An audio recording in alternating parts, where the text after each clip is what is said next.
Setelah 7 tahun, suamiku lebih memilih memberikan jabatannya kepada pacar barunya. Akan kubuat bisnisnya hancur. Halo Bunda, selamat datang kembali ya. Semoga Bunda semuanya dalam keadaan sehat dan bahagia ya. Sebelum masuk ke ceritanya silahkan Bunda-Bunda semuanya absen terlebih dahulu ya. Bunda semuanya dari daerah mana saja. Yang sudah subscribe semoga rezekinya lancar ya. Ayana membelai kain gorden berwarna krem di ruang kerjanya. Hari ini adalah hari yang paling ia tunggu-tunggu. Hari di mana ia dan Bima, suaminya, merayakan ulang tahun pernikahan ke-7. 7 tahun.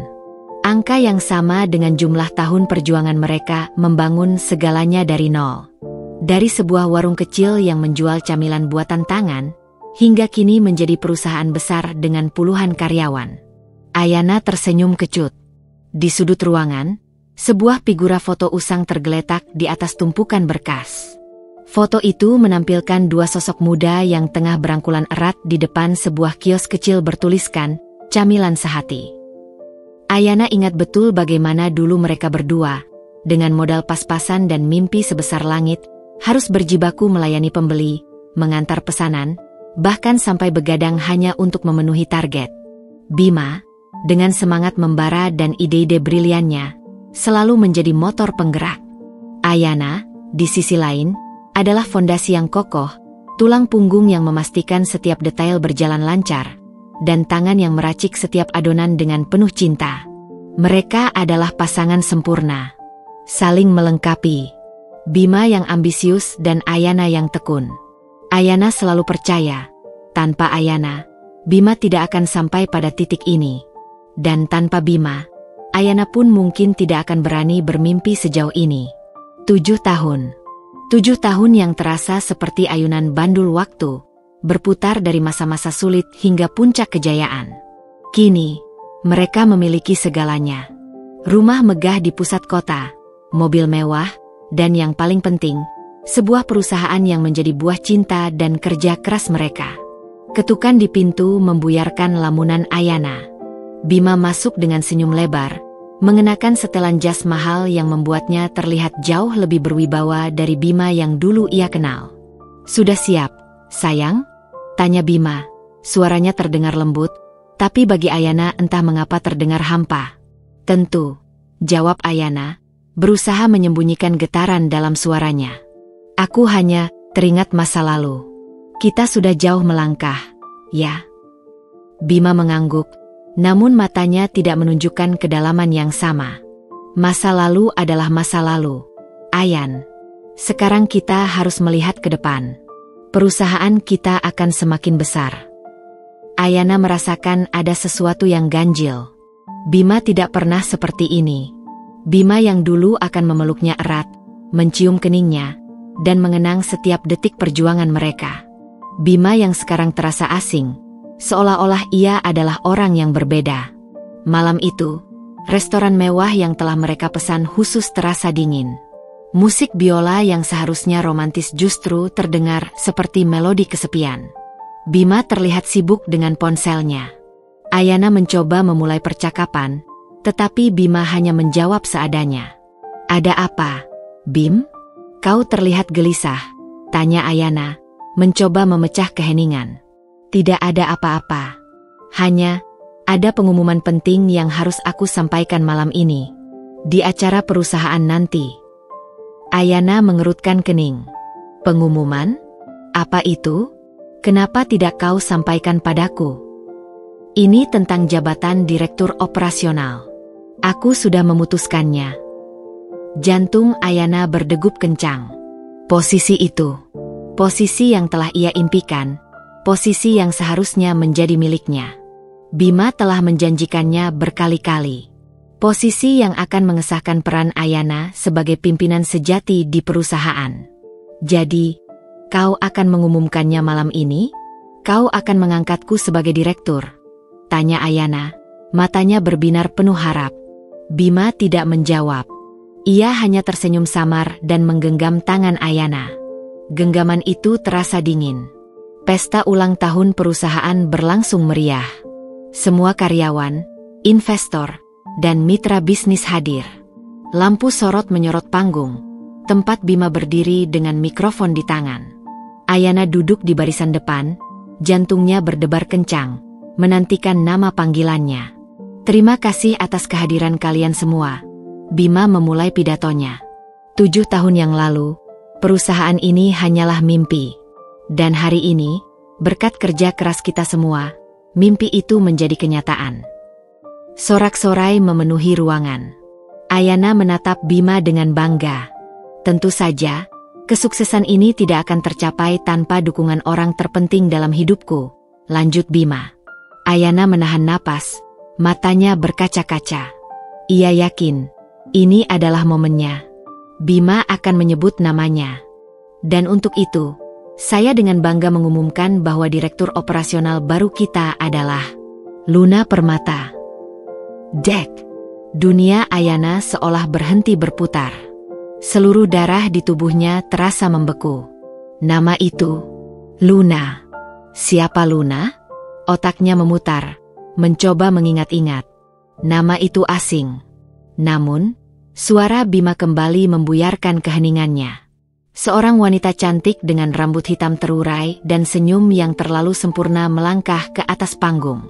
Ia memeluk Bima, dan Bima membalas pelukannya. Di depan ratusan pasang mata, di depan Ayana, mereka berdua terlihat seperti pasangan yang penuh cinta. Ayana merasa seperti ditikam dari belakang. Lebih dari itu, ia merasa seperti ditelan bumi. Kakinya lemas, dan pandangannya mulai kabur. Bisik-bisik dari para tamu terdengar seperti nyanyian kejam di telinganya. Bukankah itu wanita yang sering terlihat bersama Bima? Aku dengar mereka sudah dekat sejak beberapa bulan terakhir. Ayana melihat sorot mata Bima. Di sana, tidak ada lagi rasa cinta, melainkan rasa bersalah yang mencoba ia tutupi. Setelah acara selesai, Ayana langsung menghampiri Bima. Ia menarik Bima ke sebuah ruangan kosong.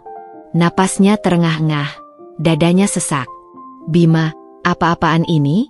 Siapa Luna? Tanya Ayana. Suaranya bergetar menahan amarah yang membuncah.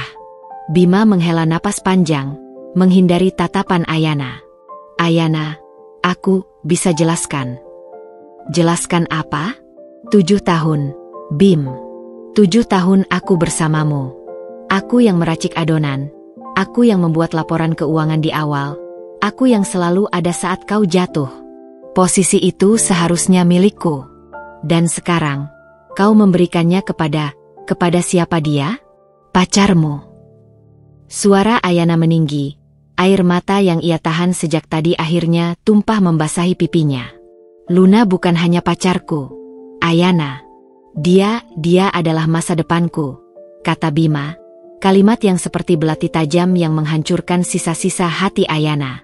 Dia adalah wanita yang memiliki koneksi penting dan bisa membuat perusahaan ini berkembang pesat. Dia lebih dari sekadar direktur. Dia akan menjadi rekan hidupku. Rekanku? Rekan hidupmu. Jadi aku ini apa? Pajangan? Robot yang kau gunakan untuk membangun perusahaanmu? Teriak Ayana, kini amarahnya meledak. Ayana, kita sudah tidak sejalan. Kau hanya sibuk dengan hal-hal kecil. Perusahaan ini butuh lompatan besar, dan Luna bisa memberikannya. Aku sudah memikirkan ini matang-matang. Oh, kau memikirkannya matang-matang? Begitu? Tanpa sedikit pun memberitahuku? Kita suami istri, Bima. Kita adalah tim. Atau, kita memang tidak pernah menjadi tim, kan? Bima diam. Keheningan itu menjadi jawaban paling menyakitkan bagi Ayana. Aku tidak peduli seberapa hebatnya dia, Bima. Ayana melanjutkan, suaranya kembali dingin. Penuh tekad. Kau baru saja mengambil semua yang telah kubangun. Kau menghancurkan kepercayaanku, dan kau mencuri 7 tahun hidupku. Tapi kau harus tahu satu hal. Aku tidak akan tinggal diam. Ayana mengambil napas dalam-dalam. Aku akan menuntut cerai. Dan kau tahu apa? Aku akan membuatmu menyesal. Aku akan buat bisnismu hancur. Dari nol, akan kubangun lagi. Dan aku akan buktikan bahwa fondasi yang kubangun jauh lebih kuat dari koneksi yang bisa dibeli. Bima menatap Ayana dengan ekspresi campur aduk antara terkejut, marah, dan sedikit ketakutan. Ia tahu Ayana tidak main-main. Di balik wajah lembutnya, Ayana memiliki ketangguhan baja yang tak pernah ia duga bisa ia gunakan untuk menghancurkan Bima. Ayana berbalik, meninggalkan Bima sendirian di ruangan itu. Hatinya hancur, tetapi jiwanya kini dipenuhi tekad. Bukan lagi Ayana yang rapuh, melainkan Ayana yang bangkit dari abu. Pengkhianatan ini bukan akhir, melainkan awal dari babak baru. Babak di mana ia akan membuktikan bahwa cinta dan kerja keras tidak bisa ditukar dengan pengkhianatan dan kekuasaan sesaat. Dan Bima, beserta Luna, akan menjadi saksi bagaimana seorang wanita yang telah ia hancurkan, mampu bangkit dan menghancurkan kembali semua yang telah ia miliki. Babak baru ini bukan tentang cinta, melainkan tentang balas dendam. Balas dendam yang akan terasa lebih manis dari camilan yang pernah mereka jual. Pagi itu, mentari terbit dengan warna yang sama, jingga kemerahan, tetapi dunia Ayana tidak lagi sama. Malam kemarin, dunia yang ia kenal runtuh. Janji-janji yang dulu disepakati bersama, kini menjadi debu. Bima, pria yang memegang tangannya saat mereka berjuang dari bawah, kini adalah orang asing yang menusuknya dari belakang.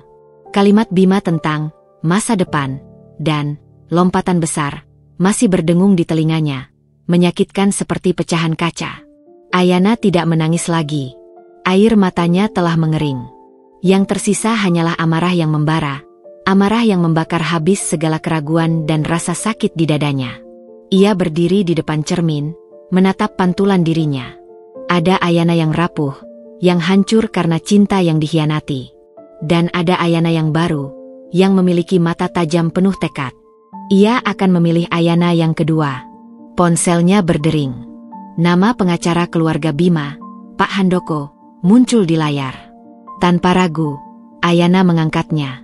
Selamat pagi, Bu Ayana. Saya mewakili Pak Bima mengenai gugatan cerai yang Anda ajukan. Suara Pak Handoko terdengar dingin dan formal, seolah-olah ia sedang berurusan dengan sebuah kasus bisnis, bukan kehidupan rumah tangga yang hancur. Saya sudah menunggu, Pak, jawab Ayana. Suaranya tenang, jauh lebih tenang dari perasaannya. Pak Bima sudah menyiapkan semua dokumen yang diperlukan. Ia bersedia memberikan Anda tunjangan bulanan yang layak, serta sebuah mobil. Untuk rumah ini, Pak Bima meminta agar haknya jatuh kepadanya, mengingat ini adalah aset perusahaan. Ayana tertawa, tawa yang tidak memiliki kehangatan sedikit pun.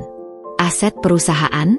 Anda lupa, Pak, perusahaan ini kami bangun berdua. Setiap adonan yang saya racik, setiap laporan keuangan yang saya susun di awal-awal, adalah pondasi dari aset yang Anda sebutkan itu. Maaf, Bu. Namun secara hukum, semua aset yang terdaftar atas nama perusahaan, termasuk rumah ini, tidak bisa diganggu-gugat. Kecuali jika Anda memiliki bukti kepemilikan pribadi. Ayana terdiam. Tentu saja, semua aset utama berada di bawah nama perusahaan, atas saran Bima sendiri dulu. Bima beralasan agar mudah untuk urusan pajak dan investasi. Ayana yang terlalu percaya, tidak pernah menuntut agar namanya juga dicantumkan. Ia terlalu si busuk percaya bahwa mereka adalah satu kesatuan, satu tim, tanpa perlu formalitas. Jadi, Pak Bima hanya akan memberikan saya tunjangan dan satu mobil. Tanya Ayana, suaranya kembali datar. Tentu saja, Bu. Itu sudah lebih dari cukup. Pak Bima juga meminta satu syarat lain. Anda tidak boleh menggunakan nama keluarga, Arjuna, dalam bisnis apapun yang akan Anda bangun. Dan Anda tidak boleh membangun bisnis sejenis dalam radius 5 km dari perusahaan lama. Dada Ayana kembali bergemuruh.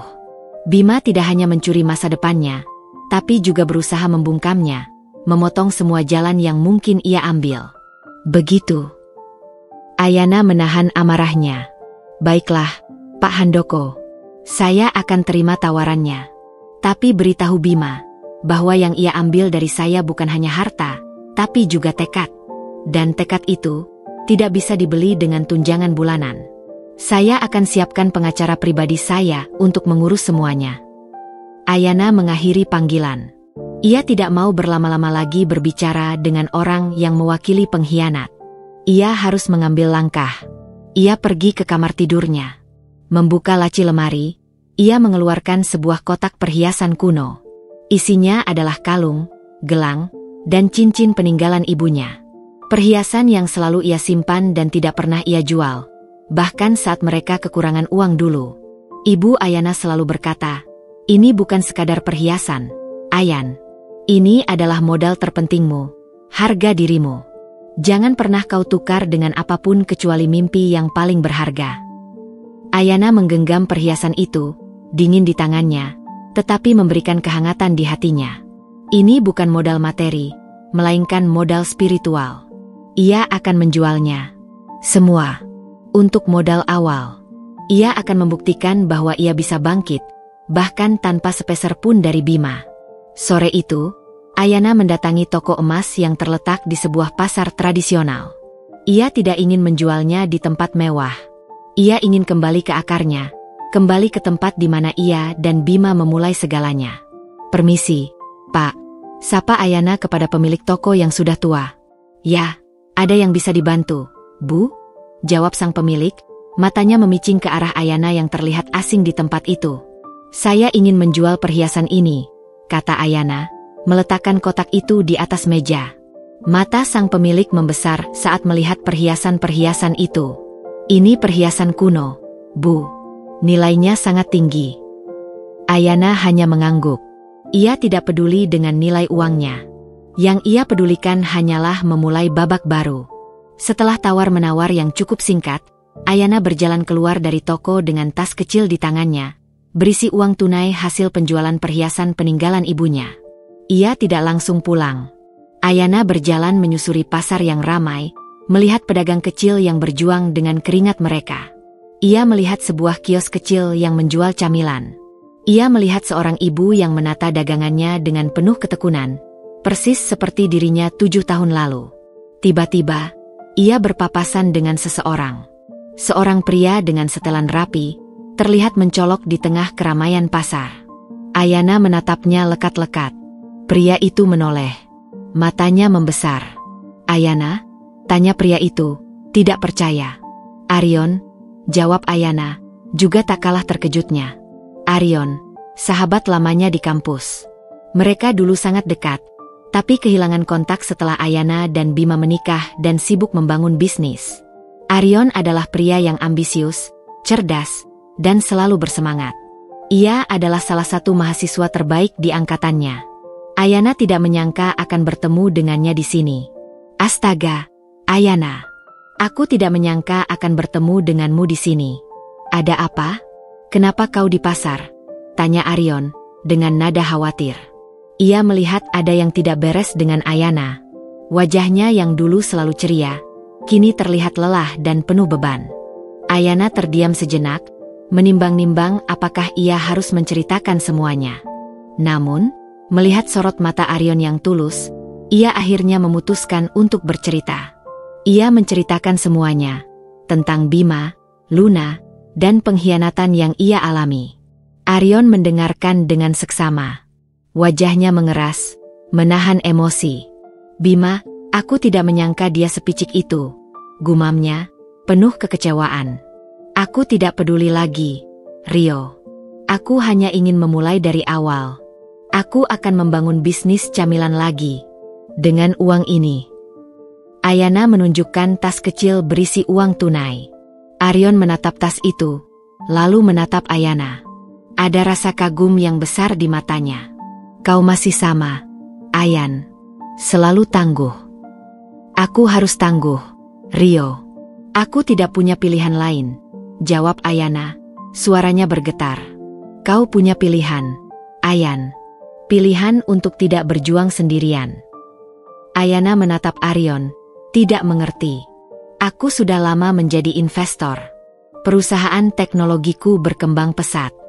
Biarkan aku membantumu. Bukan hanya dengan uang, tapi juga dengan ide, jaringan, dan dukungan moral. Aku akan menjadi rekanmu. Kali ini, rekan yang tidak akan mengkhianatimu." Tawaran Arion datang bagai embun penyejuk di tengah kemarau panjang. Ayana merasa haru. Ia melihat ketulusan di mata Arion. Ayana tahu, Tawaran ini bukan sekadar tawaran bisnis, tapi sebuah uluran tangan dari seorang teman yang peduli. Aku tidak bisa, Rio. Aku tidak mau membebanimu, tolak Ayana, meskipun hatinya berteriak untuk menerima. Kau tidak membebaniku, Ayan. Kau memberiku kesempatan.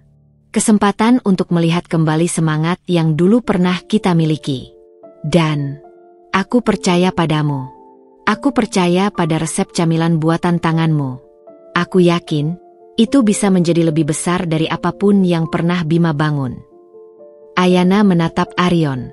Pria di depannya, dengan senyum yang menenangkan, menawarkan lebih dari sekadar uang. Ia menawarkan harapan. Sebuah jembatan untuk keluar dari jurang keputusasaan. Bagaimana kita akan memulainya? Tanya Ayana. Air mata haru mengalir di pipinya. Arion tersenyum. Kita mulai dari sini. Kita akan bangun bisnis camilan terbaik di kota. Dan kita akan buat Bima menyesal karena telah meninggalkan wanita sepertimu. Ayana mengangguk. Ia tahu, jalan ini tidak akan mudah. Tapi ia tidak lagi sendirian. Di sampingnya, ada Arion. Sahabat lama, yang kini menjadi malaikat penolong di babak baru kehidupannya. Babak di mana ia akan membuktikan bahwa kehancuran adalah awal dari kebangkitan yang jauh lebih besar. Ia akan membuat Bima melihat bahwa kekalahan yang paling menyakitkan bukanlah saat bisnisnya hancur, tetapi saat ia kehilangan Ayana. Cahaya pagi menembus jendela kamar Ayana, menyinari ruangan yang terasa begitu hampa. Sejak perceraiannya disahkan, ia telah meninggalkan rumah megah yang dulunya ia bangun bersama Bima. Sekarang, ia tinggal di sebuah apartemen kecil yang Arion bantu carikan. Tidak ada lagi kemewahan, tidak ada lagi ruang kerja luas dengan pemandangan kota. Hanya ada dapur sederhana, sebuah kamar tidur, dan ruang tamu kecil. Namun, di dalam ruangan yang sederhana itu, semangat Ayana justru membara. Uang hasil penjualan perhiasan peninggalan ibunya, yang kini dicampur dengan investasi Arion, telah berubah menjadi modal awal. Ayana dan Arion memulai dengan langkah yang paling dasar, mencari tempat. Mereka tidak ingin langsung menyewa toko besar. Rencana Ayana adalah kembali ke akarnya, memulai dari skala kecil, persis seperti 7 tahun lalu. Bagaimana kalau di sini, Ayan? Tanya Arion, menunjuk sebuah ruko kecil di pinggir jalan yang cukup ramai, tak jauh dari perumahan padat penduduk. Lokasinya strategis, dekat dengan sekolah, kantor, dan perumahan. Target pasarnya jelas. Ayana menatap ruko itu. Ukurannya lebih kecil dari warung mereka dulu, tapi energinya terasa berbeda. Ini sempurna, Rio. Kita tidak akan mulai dari nol, kita mulai dari garis start yang baru, jawab Ayana. Senyum tulus pertama kali terukir di wajahnya sejak semua kejadian itu. Mereka berdua bekerja keras. Ruko yang semula kotor dan usang, disulap menjadi tempat yang bersih dan nyaman. Ayana memilih warna-warna hangat, memberikan sentuhan kayu di setiap sudut, dan menata rak-rak dengan rapi. Ia ingin tempat ini tidak hanya menjual camilan, tapi juga menjual kehangatan. Arion tidak hanya menginvestasikan uang, ia juga menginvestasikan waktu dan tenaganya. Ia sering ikut membantu membersihkan, mengecat, bahkan mengangkat karung-karung bahan baku. Ayana melihat Arion bukan lagi sebagai seorang investor sukses, tetapi sebagai seorang teman yang benar-benar peduli. Arion adalah pilar baru yang menguatkan Ayana, mengisi kekosongan yang ditinggalkan Bima. Ayan, aku sudah urus izin usaha dan juga pendaftaran merek dagangnya. Namanya, Manisan Hati. Bagaimana menurutmu? Tanya Arion suatu sore, sambil menyeka keringat di dahinya. Ayana tertegun. Manisan Hati. Ya, karena setiap camilanmu dibuat dengan hati. Dan aku yakin, setiap orang yang merasakannya akan merasakan kebahagiaan. Arion tersenyum. Senyum yang begitu tulus dan menenangkan. Ayana tidak bisa menahan haru. Nama itu terasa begitu personal, begitu dekat dengan perasaannya. Jauh lebih baik dari nama perusahaan Bima yang terdengar dingin dan formal. Setelah semua persiapan rampung, tiba saatnya untuk memulai produksi. Ayana kembali ke dapur, tempat ia paling merasa hidup. Ia mengeluarkan resep rahasia ibunya. Resep yang dulu ia dan Bima gunakan untuk meraup untung pertama. Aroma adonan yang dipanggang, manisnya karamel yang dimasak, semua itu kembali menghidupkan kenangan lama. Hari pembukaan tiba. Ayana dan Aryon berdiri di depan ruko yang kini beridentitas baru, Manisan Hati. Papan nama yang sederhana namun elegan itu menjadi saksi bisu babak baru kehidupan Ayana. Mereka tidak mengadakan acara besar-besaran. Cukup dengan membagikan brosur di sekitar area dan mempromosikannya di media sosial dengan akun baru. Awalnya, pelanggan yang datang hanya sedikit. Kebanyakan adalah ibu-ibu yang penasaran. Ayana melayani mereka dengan ramah, menjelaskan setiap varian rasa dengan detail, seolah-olah setiap camilan memiliki ceritanya sendiri. "Ini benar-benar enak, Nak," kata seorang ibu parubaya, setelah mencicipi kue kering andalan Ayana. "Rasanya mengingatkanku pada kue buatan ibuku dulu." Ayana tersenyum. "Terima kasih, Bu. Memang resepnya dari ibu saya." Tak disangka, dari mulut ke mulut, kabar tentang kelezatan camilan, Manisan Hati, menyebar dengan cepat. Orang-orang mulai berdatangan. Tak hanya ibu-ibu, tapi juga remaja, pekerja kantoran, bahkan beberapa influencer lokal yang tidak sengaja mampir. Mereka semua memuji rasa dan kualitasnya. Di tengah kesibukan melayani pelanggan, ponsel Ayana berdering. Sebuah notifikasi dari media sosial. Akun perusahaan Bima, Rasa Sejati, baru saja mengunggah sebuah postingan. "Hati-hati dengan produk tiruan. Kami adalah pelopor camilan dengan cita rasa asli. Jangan tertipu dengan penjual baru yang hanya menjiplak ide dan resep kami." Ayana membaca kalimat itu dengan tenang. Ini adalah cara Bima, atau lebih tepatnya Luna, untuk menekan bisnisnya bahkan sebelum ia berhasil. Jelas sekali bahwa mereka merasa terancam. "Mereka sudah bergerak, Ayan," kata Aryon, yang juga melihat unggahan itu dari ponselnya. Wajahnya terlihat marah. "Tidak apa-apa, Rio. Biarkan saja. Biarkan mereka berkoar-koar. Kita tidak perlu membalasnya. Biarkan saja kualitas produk kita yang berbicara," jawab Ayana, dengan ketenangan yang mengejutkan. Ayana tahu, ini hanyalah langkah pertama dari sebuah peperangan. Ia tidak akan gegabah. Ia akan membuat Bima dan Luna melihat bahwa ia bukan lagi Ayana yang dulu. Ia adalah Ayana yang baru, yang jauh lebih kuat dan cerdas. Malam harinya, setelah toko tutup, Ayana dan Aryon duduk di depan ruko mereka. Tumpukan bungkusan camilan yang kosong di sudut ruangan menjadi saksi bahwa hari ini mereka berhasil. "Terima kasih, Rio," kata Ayana, suaranya tulus. "Tanpa bantuanmu, aku tidak tahu apa yang harus kulakukan." Aryon menggeleng. "Ini bukan hanya bantuanku, Ayan. Ini hasil kerjamu. Aku hanya memberikan sedikit dorongan. Kau adalah nahoda kapal ini. Aku hanya navigatornya." Ayana menatap Aryon. Pria ini tidak hanya membantu secara materi, tetapi ia juga mengembalikan kepercayaan diri Ayana yang sempat hancur. Ia tidak pernah menuntut, tidak pernah membanggakan dirinya. Ia selalu ada, seperti angin yang mengisi layar kapal Ayana. "Rio," panggil Ayana. "Ya." "Apakah menurutmu, aku bisa berhasil? Bisakah aku benar-benar membuat mereka menyesal?" Aryon menatap Ayana dalam-dalam. "Kau tidak perlu membuat mereka menyesal, Ayan. Kau hanya perlu berhasil. Ketika kau berhasil, penyesalan akan datang dengan sendirinya, tanpa perlu kau minta." Ayana mengangguk. Perkataan Aryon menenangkan jiwanya. Perjalanan ini masih panjang. Ada banyak badai yang akan datang. Tapi sekarang, ia tidak lagi sendirian. Ia punya sebuah nama baru, Manisan Hati, dan seorang partner yang bisa ia percaya. Ia siap untuk bertempur. Dan ia akan berjuang, bukan lagi untuk Bima, tapi untuk dirinya sendiri. Hari-hari berlalu, dan bisnis, Manisan Hati, Ayana semakin menunjukkan taringnya. Dari yang semula hanya mengandalkan penjualan di ruko, Ayana mulai menerima pesanan daring dan membuka layanan pesan antar. Ia dibantu 2 orang karyawan paruh waktu, seorang ibu rumah tangga yang cekatan dan seorang mahasiswa yang terampil dalam urusan digital.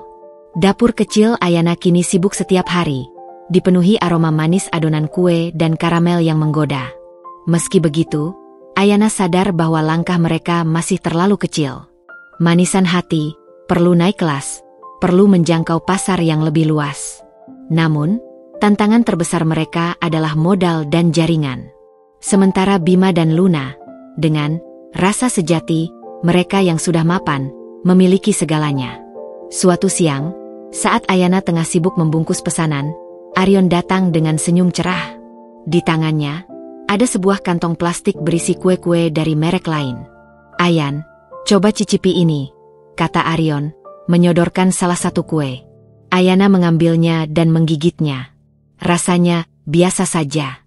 Terlalu manis dan teksturnya kurang renyah. Komentarnya jujur. Itulah masalahnya. Produk kita jauh lebih unggul dalam rasa dan kualitas. Tapi kenapa mereka bisa ada di mana-mana? Di kafe-kafe, di supermarket, bahkan di beberapa minimarket. Aryon berkata, meletakkan kantong itu di meja. Mereka punya jaringan. Jaringan yang kita butuhkan. Ayana menghela napas. Itu yang membuatku khawatir. Rio, kita tidak punya uang untuk membayar distributor besar. Dan kita juga tidak punya koneksi untuk masuk ke pasar modern. Aryon duduk di hadapan Ayana, menatap matanya dalam-dalam. Itu sebabnya aku ada di sini, Ayan. Aku tidak hanya menginvestasikan uang, tapi juga memberikan otakku, tenagaku, dan jaringanku. Ayana terdiam. Ia tahu Aryon adalah pengusaha sukses, tapi ia tidak pernah menyangka Aryon akan sejauh ini membantunya. Aku sudah menghubungi beberapa kenalan lamaku, lanjut Aryon. Aku punya koneksi dengan pemilik rantai kafe besar. Aku akan coba tawarkan produk kita ke mereka. Mereka butuh camilan berkualitas untuk menemani kopi mereka.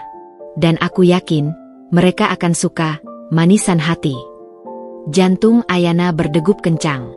Ini adalah kesempatan emas. Sebuah gerbang menuju dunia bisnis yang jauh lebih besar. Tapi, apa tidak apa-apa? Mereka akan tahu bahwa itu produk darimu. Kau punya reputasi, Rio. Ayana merasa tidak enak. Aryon menggeleng. Reputasiku tidak akan rusak, Ayan. Malah, akan semakin baik jika aku membawa produk sebagus ini. Lagi pula, ini bisnis. Aku melihat potensi besar di manisan hati. Lebih besar dari yang kamu bayangkan. Beberapa hari kemudian, Ayana dan Aryon datang ke kantor pusat sebuah rantai kafe terkenal. Ayana membawa beberapa kotak berisi sampel produk manisan hati yang ia kemas dengan sangat cantik. Pertemuan itu berjalan lancar. Pemilik kafe, seorang pria parubaya bernama Pak Danu, terkesan dengan presentasi Aryon dan antusiasme Ayana. Jujur saja, saya sudah mencoba berbagai camilan dari banyak produsen. Tapi yang ini, rasanya berbeda. Ada jiwa di dalamnya, kata Pak Danu, setelah mencicipi kue kering andalan Ayana. Ayana tersenyum. Terima kasih, Pak. Resepnya warisan keluarga. Saya setuju. Tapi ada satu hal lagi yang menarik perhatian saya, kata Pak Danu, menatap Aryon. Kenapa Anda, seorang investor di bidang teknologi, tertarik pada bisnis camilan? Ini bukan bidang Anda, kan? Aryon melirik Ayana. Anda benar, Pak. Ini bukan bidang saya. Tapi saya percaya pada orang yang berdiri di samping saya. Dia adalah pejuang sejati. Dia membangun ini dari nol, dari hatinya.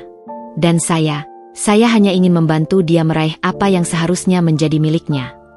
Perkataan Aryon membuat mata Ayana berkaca-kaca. Ia menyadari bahwa Aryon tidak hanya mendukungnya sebagai rekan bisnis, tetapi juga sebagai seorang teman. Aryon adalah pilar kekuatannya, yang mengisi kekosongan yang ditinggalkan oleh Bima. Pada akhirnya, manisan hati berhasil mendapatkan kontrak besar. Produk-produk mereka akan dipasarkan di 40 gerai kafe di seluruh kota. Sebuah lompatan besar yang tidak pernah Ayana bayangkan akan terjadi secepat ini. Kabar ini tentu saja sampai ke telinga Bima dan Luna. Luna, yang kini memegang kendali penuh di Rasa Sejati, merasa cemas. Ia tahu betul siapa Aryon. Bima tidak pernah menyebutkan bahwa Ayana memiliki kenalan seperti Aryon. Bima, kita harus berhati-hati. Aryon ini bukan orang sembarangan. Reputasinya sangat bagus, kata Luna, menunjukkan artikel daring tentang kesuksesan Aryon. Aku tahu, tapi kita tidak perlu khawatir. Rasa sejati sudah mapan. Dia hanya akan menjadi batu sandungan kecil, jawab Bima, berusaha tenang, meskipun dalam hatinya ia mulai merasa gelisah. Ia tahu betul ambisi Aryon saat mereka masih kuliah. Aryon selalu menjadi pesaingnya dalam hal prestasi. Bima tidak tahu bahwa kekhawatiran Luna bukan hanya tentang bisnis. Luna memiliki agenda tersembunyi. Kehadiran Aryon, yang dekat dengan Ayana, membuat rencananya semakin rumit. Ayana dan Aryon, yang kini bekerja sama, menjadi ancaman ganda yang harus segera ia lumpuhkan. Malam itu, Ayana dan Aryon merayakan kontrak besar mereka. Mereka duduk di ruko yang sepi, ditemani secangkir kopi dan beberapa camilan. Selamat, Ayan. Kau berhasil, kata Aryon, mengangkat cangkirnya. Ayana membalas senyumnya. Kita berhasil, Rio. Ayana. Aryon menatap Ayana dengan tatapan yang berbeda dari biasanya.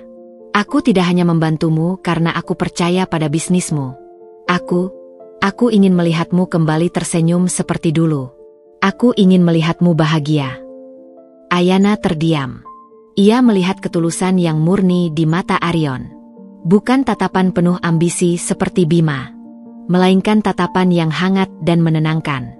Ia tahu, Aryon adalah malaikat penolongnya. Ia datang saat Ayana sedang terpuruk, menawarinya harapan dan kekuatan. Terima kasih, Rio, bisik Ayana. Kamu lebih dari sekadar teman. Kamu adalah malaikat penolongku. Kamu memberikanku alasan untuk bangkit. Ayana tidak tahu bahwa di balik layar, Luna sudah menyusun rencana jahat untuk menjatuhkan Manisan Hati dan memisahkan Ayana dari Aryon. Perang yang sesungguhnya baru saja dimulai. Dan Aryon, yang kini menjadi tameng bagi Ayana, akan menjadi target pertama Luna. Pabrik Manisan Hati yang kini lebih besar. Rio dengan suara mesin pengemas dan aroma harum kue yang baru matang. Setelah mendapatkan kontrak dengan rantai kafe terkenal, Ayana dan Aryon memindahkan produksi mereka ke sebuah pabrik kecil. Meskipun masih jauh dari skala pabrik rasa sejati, tempat baru ini adalah tonggak kesuksesan yang sangat berarti bagi Ayana. Ia kini memiliki beberapa karyawan tetap yang bekerja di bawah pengawasannya. Di sisi lain, Bima dan Luna melihat grafik penjualan rasa sejati yang mulai stagnan. Produk Manisan Hati yang hadir di kafe-kafe populer telah menarik banyak pelanggan, terutama dari kalangan muda. Aku tidak mengerti, Bima. Bagaimana mungkin bisnis rumahan seperti itu bisa mengganggu kita?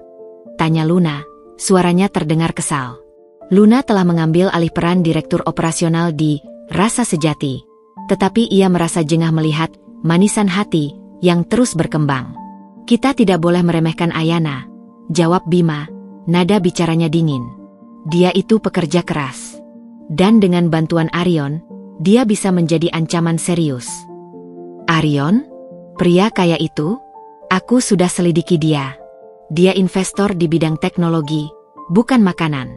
Dia pasti hanya ingin memanipulasi Ayana, kata Luna dengan sinis. Matanya menyala dengan ide licik. Kita tidak bisa diam saja. Kita harus lakukan sesuatu. Sehari setelah percakapan itu, hal-hal aneh mulai terjadi. Beberapa pesanan, Manisan Hati, yang dikirim ke kafe-kafe terkemuka dikembalikan. Alasan yang diberikan sama, kualitasnya menurun. Ayana terkejut. Ia selalu memastikan setiap produk yang keluar dari pabriknya memiliki kualitas terbaik. Ia bahkan mengeceknya sendiri. Pak Danu bilang ada pelanggan yang komplain. Katanya kuenya terasa gosong dan beberapa kemasan tidak rapi. Padahal aku sudah cek sendiri, tidak ada yang salah, kata Ayana kepada Aryon melalui telepon. Ada yang tidak beres, Ayan. Apa ada orang asing yang masuk ke pabrikmu? Tanya Aryon. Tidak, Rio. Hanya karyawan kami. Dan mereka semua sudah lama bekerja di sini, jawab Ayana, bingung. Aryon berpikir sejenak. Coba cek semua kamera pengawas di pabrikmu. Mungkin ada sesuatu yang tidak kita lihat.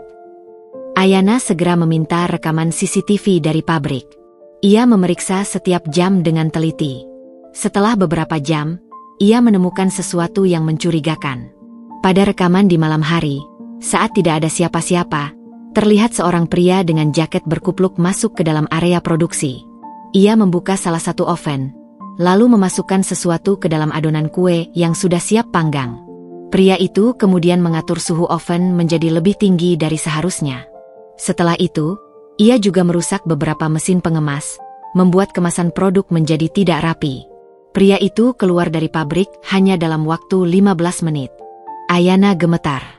Ia tidak menyangka sabotase yang ia alami begitu terorganisir. Rio, aku menemukan pelakunya. Ada pria yang masuk ke pabrik kita.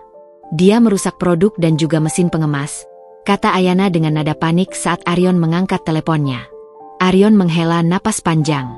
Seperti yang kuduga, ini pekerjaan Bima. Tapi aku tidak mengenali pria itu, kata Ayana. Tentu saja, Bima tidak akan turun tangan sendiri. Dia pasti menyewa orang. Apa kamu bisa mengirimkan rekaman itu kepadaku? Arion segera menganalisis rekaman itu. Dengan bantuan koneksi dan keahliannya di bidang teknologi, ia berhasil melacak pria itu. Ternyata, pria itu adalah salah satu karyawan lepas yang sering disewa oleh Bima untuk urusan-urusan tertentu. Arion datang menemui Ayana di apartemennya. Dia adalah kaki tangan Bima. Dia sering mengurus urusan kotor Bima yang tidak bisa dilacak, jelas Arion.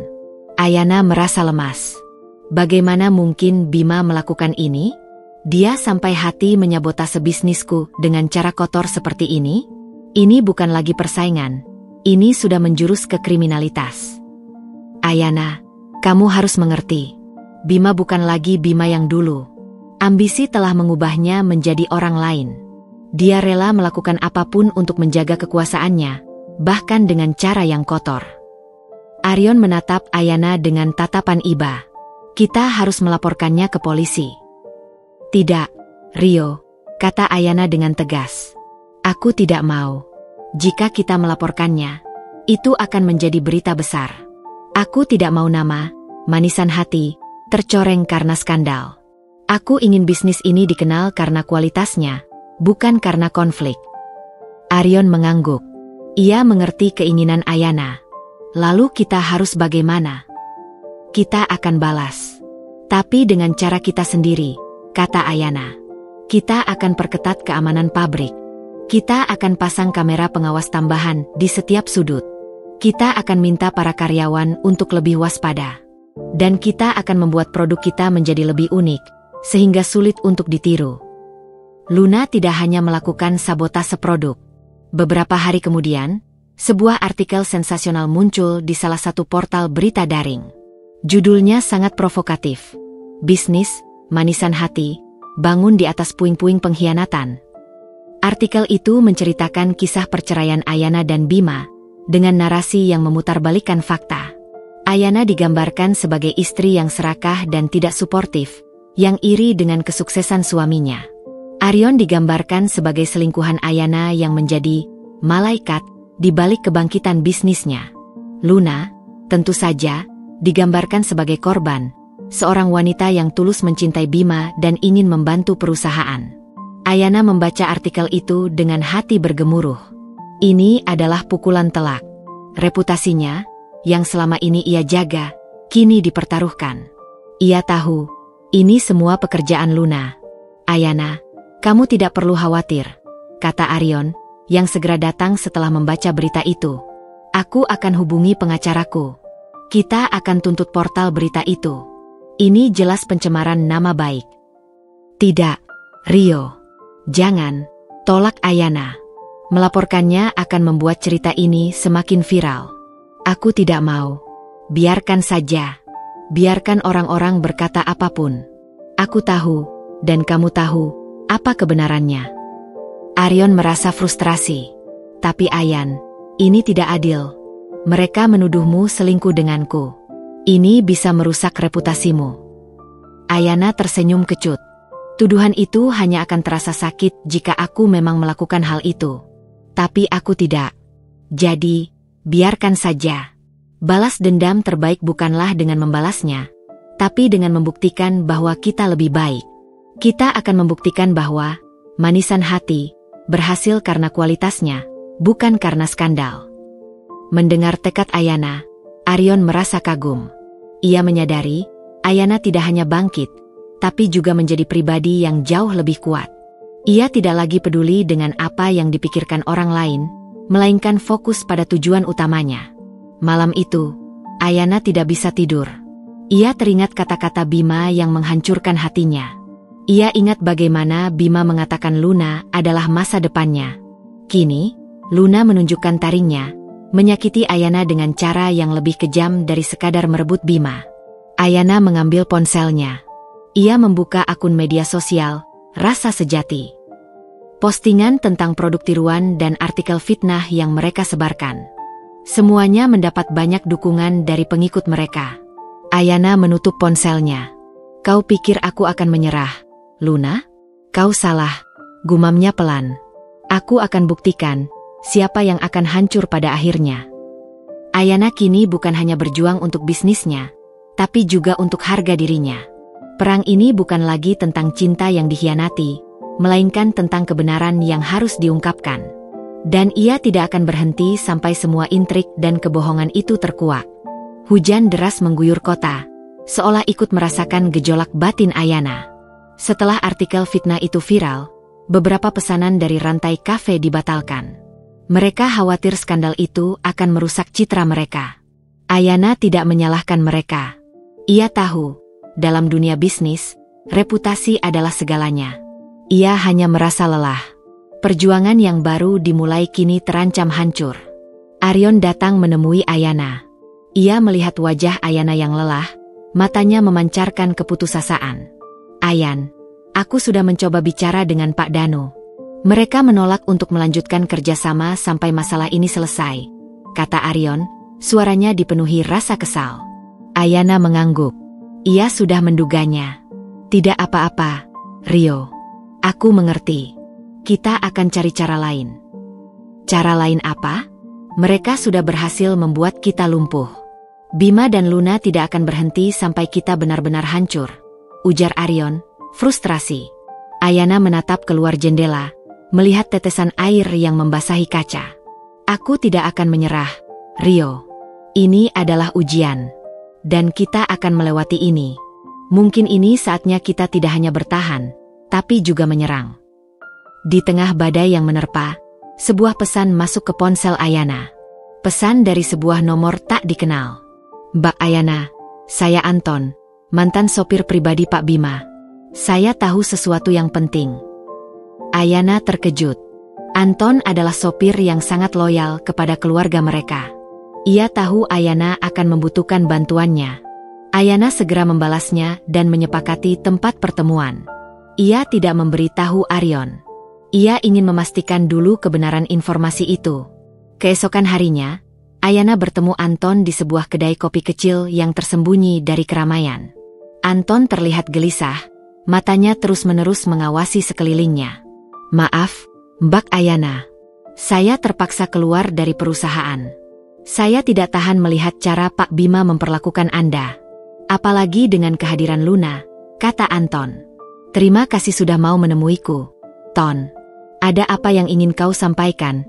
Tanya Ayana. Ini tentang Luna, Mbak, bisik Anton. Saya sering mengantar dia dan Pak Bima. Saya tidak sengaja mendengar percakapan mereka. Anton menceritakan apa yang ia dengar. Luna bukan hanya meminta Bima untuk mengangkatnya sebagai direktur. Ia juga meyakinkan Bima untuk mengambil pinjaman besar dari bank, dengan dalih untuk investasi ambisius di luar negeri. Sebuah proyek yang menjanjikan keuntungan ratusan kali lipat. Pak Bima sangat bersemangat. Dia bilang ini adalah lompatan besar untuk perusahaan.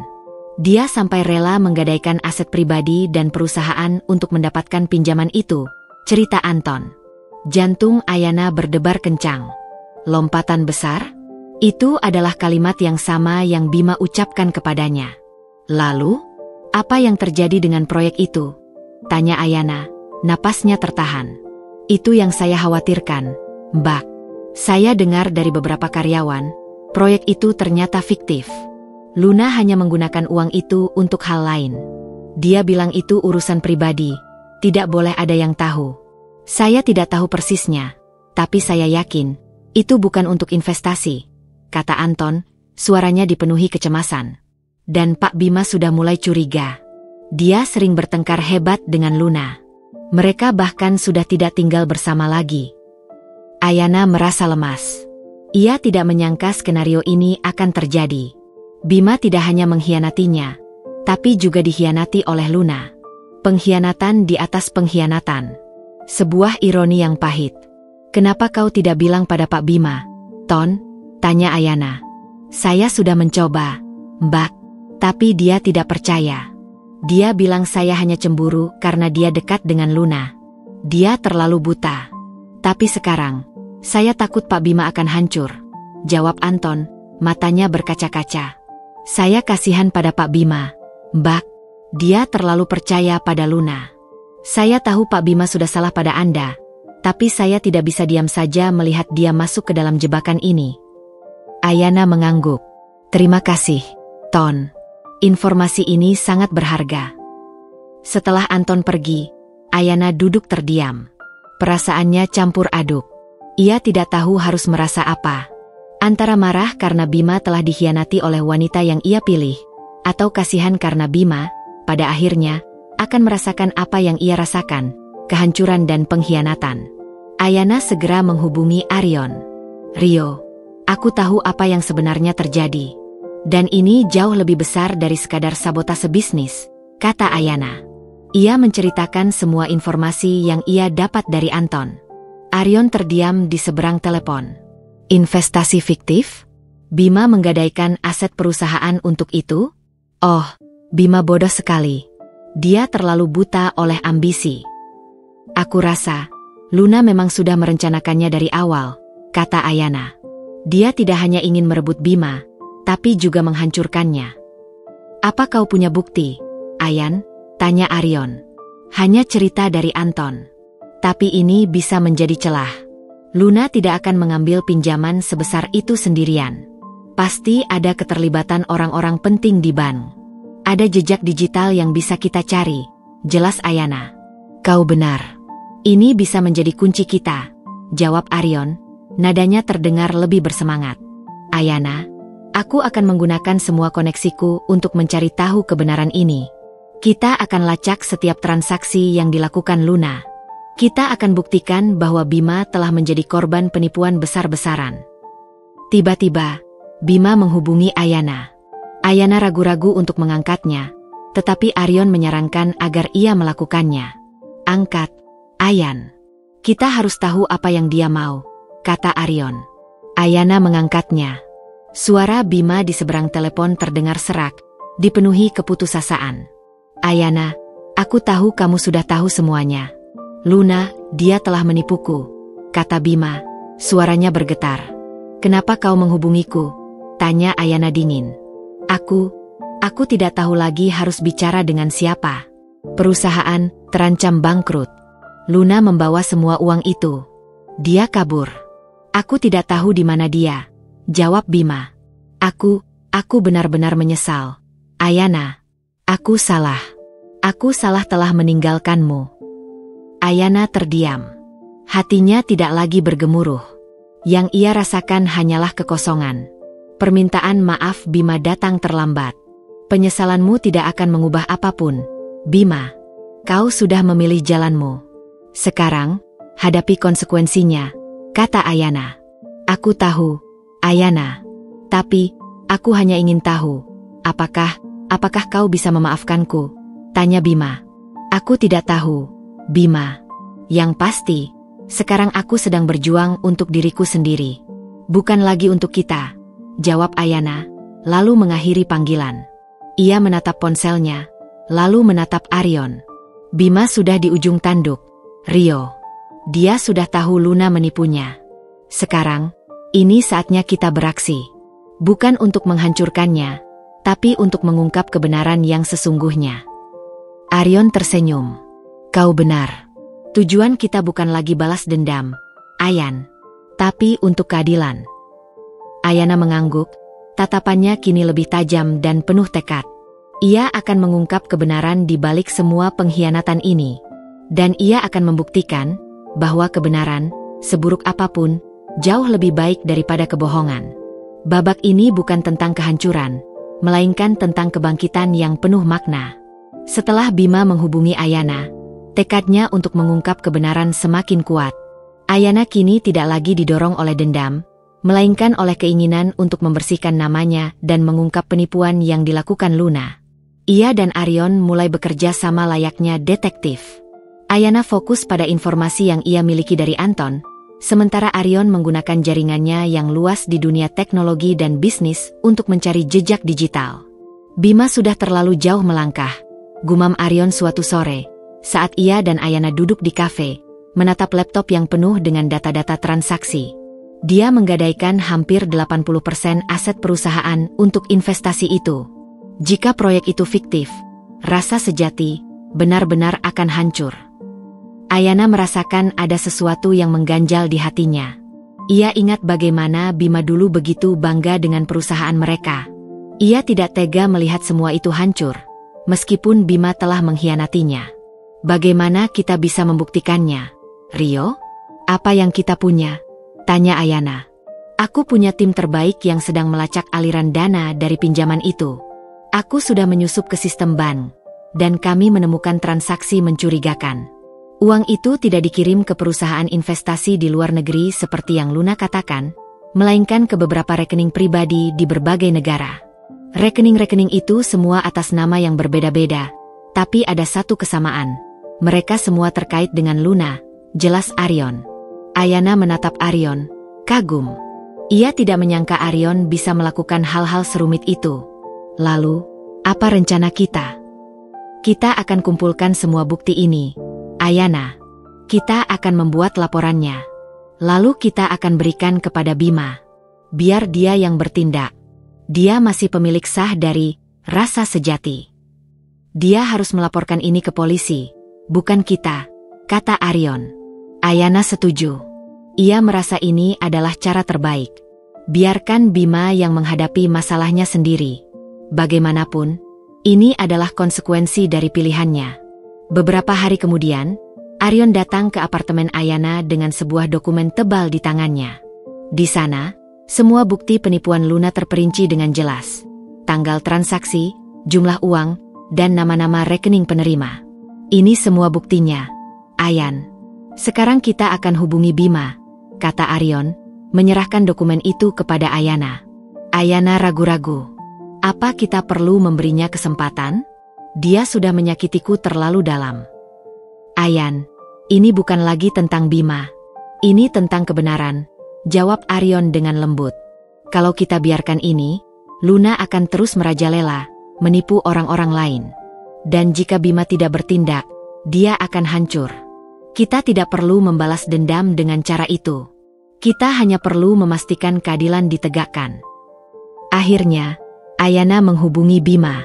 Bima datang ke apartemennya dengan wajah lelah dan mata yang sembab. Ayana dan Arion melihat Bima yang dulu. Pria yang penuh semangat dan ambisi, kini terlihat hancur. Ada apa, Ayan? Tanya Bima, suaranya parau. Ayana tidak menjawab. Ia hanya meletakkan dokumen itu di meja. Baca ini. Bima mengambil dokumen itu dengan tangan gemetar. Ia membaca setiap halaman. Wajahnya yang semula lelah, perlahan-lahan berubah menjadi marah. Matanya memerah, tangannya mengepal erat. Ia melihat bagaimana uang perusahaan telah disalahgunakan, bagaimana Luna telah memanipulasi dan menipunya habis-habisan. Tidak mungkin, ini tidak mungkin, teriak Bima, membanting dokumen itu ke meja. Dia bilang investasi ini akan menguntungkan. Dia bilang ini adalah masa depan perusahaan. Itu yang kami temukan, jawab Arion, nadanya datar. Luna tidak pernah berniat untuk berinvestasi. Dia hanya ingin menguras habis semua uangmu. Dia adalah penipu ulung. Bima menatap Ayana. Kamu yang melakukan ini? Kamu yang mencari tahu semua ini? Aku dibantu Rio, jawab Ayana, suaranya tenang. Kami hanya ingin tahu kebenaran, Bima, kau sudah terlalu buta. Kau rela mengkhianatiku, menghancurkan fondasi yang kita bangun berdua, hanya karena wanita ini. Dan sekarang, dia mengkhianatimu kembali. Bima terdiam. Ia duduk di sofa, menenggelamkan wajahnya di antara kedua tangannya. Ia menangis. Bima yang ia kenal, yang selalu kuat dan penuh ambisi, kini hanya terlihat seperti anak kecil yang kehilangan mainannya. Aku bodoh, Ayana. Aku bodoh, bisik Bima. Aku terlalu percaya. Aku membiarkan dia memanipulasiku.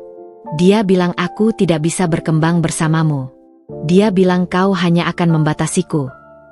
Ayana menatap Bima. Perkataan itu, yang dulu melukai hatinya, kini terasa hampa. Ia sudah melewatinya. Lalu kenapa dia melakukan ini? Aku tidak mengerti, tanya Bima, menatap Ayana dan Arion. Kenapa dia ingin menghancurkanku? Ayana dan Arion saling pandang.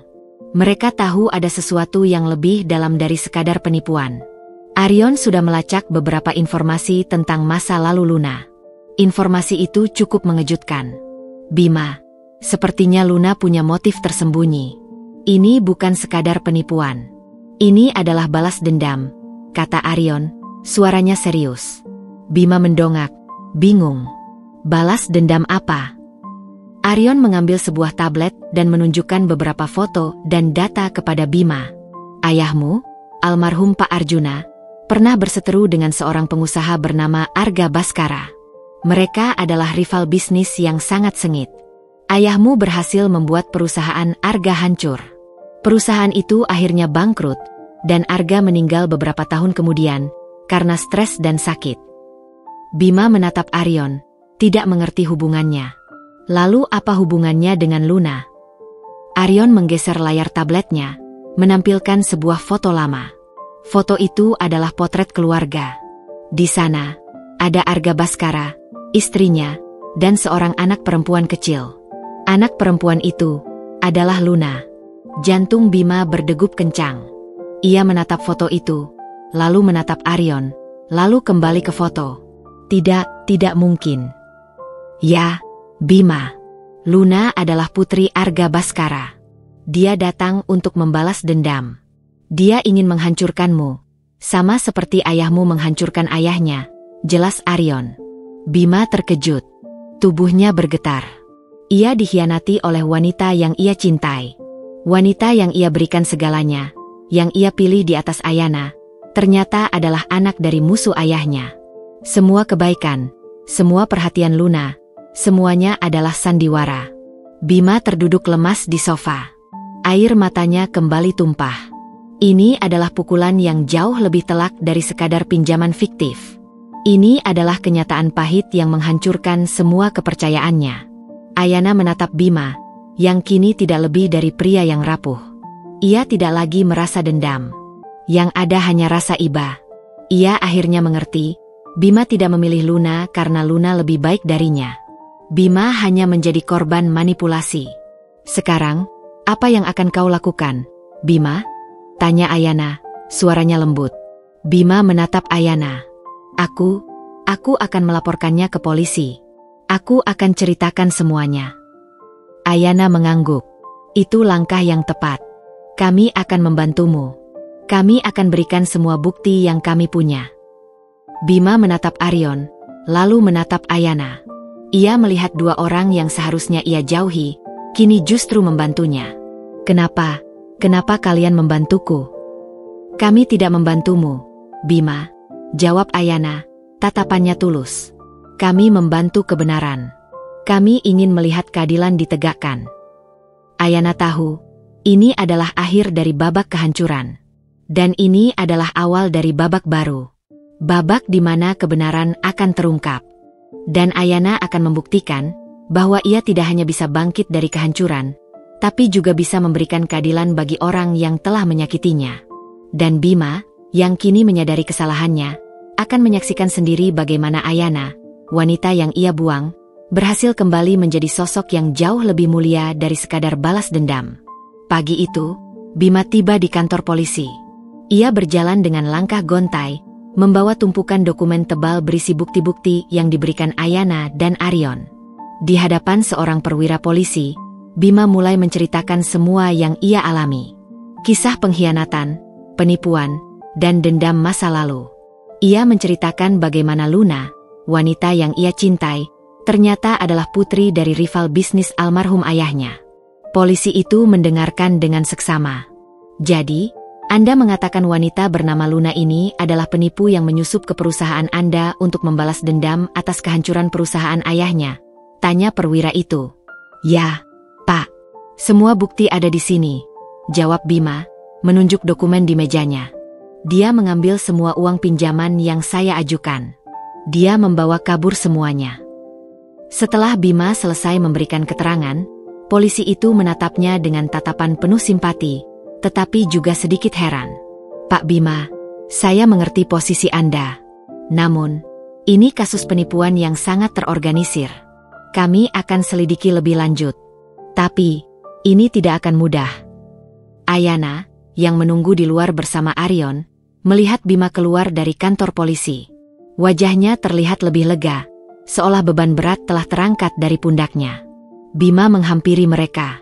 Terima kasih, Ayan. Terima kasih, Rio, ucap Bima tulus. Aku tidak tahu bagaimana harus membalas kebaikan kalian. Ayana menggeleng. Kami tidak butuh balasan, Bima. Kami hanya ingin kebenaran terungkap. Polisi bilang, mereka akan menyelidiki.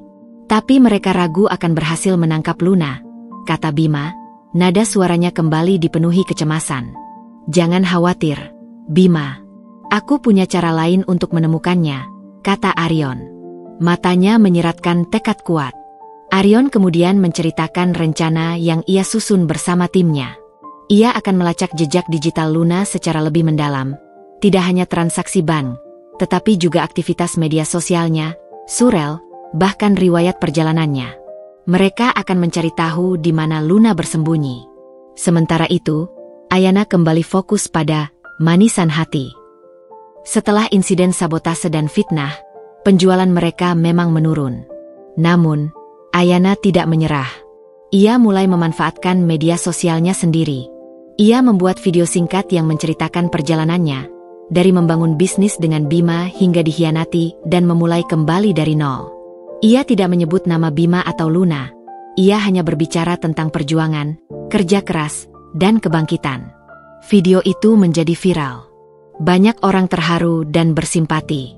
Mereka tidak lagi melihat Ayana sebagai wanita yang serakah, melainkan sebagai pejuang sejati. Ayan, kamu harus bertemu dengan wartawan, saran Arion. Saatnya kamu berbicara. Jangan biarkan mereka memutarbalikkan fakta. Ayana setuju. Ia menghubungi seorang wartawan yang ia percaya, seorang wanita bernama Tania. Tania, yang telah lama mengikuti perkembangan manisan hati, sangat antusias untuk mewawancarai Ayana. Wawancara itu dilakukan di ruko manisan hati yang sederhana. Ayana berbicara dengan jujur, menceritakan semua yang ia alami. Ia tidak memprovokasi, ia tidak menyerang Bima. Ia hanya berbicara tentang perjuangan seorang wanita yang ingin membuktikan dirinya. Di tengah wawancara, Tania mengajukan pertanyaan yang tajam. Banyak orang berspekulasi bahwa Anda memiliki hubungan khusus dengan Pak Arion. Bagaimana tanggapan Anda? Ayana menatap Arion yang berdiri di sudut ruangan. Ia tersenyum. Pak Arion adalah sahabat lama saya. Dia adalah orang pertama yang percaya pada saya saat semua orang meragukan saya. Dia adalah malaikat penolong yang mengulurkan tangannya saat saya jatuh. Hubungan kami lebih dari sekadar rekan bisnis. Kami adalah tim. Jawaban itu memuaskan Tania. Wawancara itu disiarkan di televisi nasional dan menjadi perbincangan hangat. Publik kini bersimpati pada Ayana, dan penjualan manisan hati kembali melonjak. Di tempat lain, Luna, yang sedang menikmati hidup mewah di sebuah villa di luar negeri, melihat wawancara itu di internet. Wajahnya mengeras, dipenuhi kemarahan. Ia tidak menyangka Ayana bisa membalikkan keadaan secepat ini. Ia melihat Ayana di layar, tampak tegar dan bahagia di samping Arion. Luna merasa rencananya gagal. Ia tidak hanya gagal membuat Bima hancur, tetapi juga gagal menghancurkan Ayana. Malam harinya, ponsel Arion berdering. Sebuah notifikasi dari timnya. Mereka berhasil melacak Luna. Ia berada di sebuah villa mewah di pesisir. Namun, ada satu hal lagi yang lebih mengejutkan. Di sana, Luna terlihat tidak sendiri. Ia bersama seorang pria. Pria yang sangat tua, dengan tubuh yang kurus. Arion segera menghubungi Ayana. Ayan, kita harus ke sana. Ada sesuatu yang harus kamu lihat. Ayana dan Arion, bersama Bima yang kini sudah bergabung dengan mereka, naik pesawat menuju tempat persembunyian Luna. Mereka menyewa sebuah mobil dan memantau villa itu dari jarak jauh. Mereka melihat Luna keluar dari villa, berjalan ke taman. Di sana, ia mendorong kursi roda seorang pria tua. Pria tua itu sangat kurus dan terlihat lemah. Bima memicingkan matanya, mencoba mengenali pria itu. Siapa dia, Bim? Tanya Ayana. Bima terdiam. Matanya membesar. Wajahnya pucat pasi. Tidak mungkin. Ada apa, Bima? Tanya Arion. Dia bukan ayah Luna, bisik Bima. Ayah Luna, Pak Arga, sudah meninggal. Pria itu adalah ayahku. Ayana dan Arion terkejut. Mereka menatap Bima, tidak percaya dengan apa yang mereka dengar. Ayah Bima, Pak Arjuna, seharusnya sudah meninggal 5 tahun yang lalu, karena sakit parah. Mereka bahkan menghadiri pemakamannya. Tidak mungkin. Aku menghadiri pemakamannya. Aku melihatnya dikubur. Seru Bima, tidak percaya. Kami juga berpikir begitu, Bima. Tapi kami melacak jejaknya. Kematian ayahmu diumumkan, tapi tidak pernah ada sertifikat kematian yang dikeluarkan. Dan Luna, dia sering melakukan transaksi ke sebuah rekening atas nama ayahmu, kata Arion. Bima, yang merasa tak tahan dengan kebenaran yang baru saja terungkap, keluar dari mobil dan berlari ke arah taman. Ayana dan Arion mengikuti di belakangnya. Ayah, teriak Bima. Luna dan pria tua itu menoleh. Pria tua itu, yang ternyata adalah ayah Bima, menatapnya dengan tatapan kosong, seolah tidak mengenalinya. Bima, apa yang kau lakukan di sini? Teriak Luna, wajahnya dipenuhi amarah dan ketakutan. Bima tidak peduli. Ia berjalan mendekati ayahnya. Ayah, ini Bima. Yah, anakmu. Kenapa kau di sini? Pria tua itu hanya terdiam. Luna, yang panik, mencoba mendorong Bima. Dia sudah gila. Dia sudah pikun. Jangan ganggu dia. Ayana maju. Cukup, Luna. Kami sudah tahu semuanya. Kau memalsukan kematian ayah Bima. Kenapa kau melakukan ini? Luna tertawa sinis. Kau pikir aku ingin balas dendam karena ayahku? Kalian semua bodoh. Ayahku bukan pengusaha yang hancur karena ayah Bima. Ayahku adalah seorang penipu. Dan pria tua ini, dia adalah temannya. Mereka bekerja sama menipu banyak orang. Bima, Ayana, dan Arion terdiam. Keheningan yang mematikan menyelimuti mereka. Ayahku dan ayah Bima adalah rekan bisnis, bukan rival. Ayahmu lah yang memalsukan kematiannya sendiri. Dia ingin kabur dengan semua uang hasil penipuan mereka. Tapi ayahku yang serakah mengambil semuanya dan kabur. Sejak saat itu, ayahku sakit-sakitan. Aku datang ke sini, bekerja sama dengan Bima, untuk mengambil kembali apa yang seharusnya menjadi milik ayahku. Aku tidak hanya menipumu, Bima. Ayahmu sendiri yang menipumu, teriak Luna. Bima terduduk lemas di tanah. Ia merasa seperti ditelan bumi.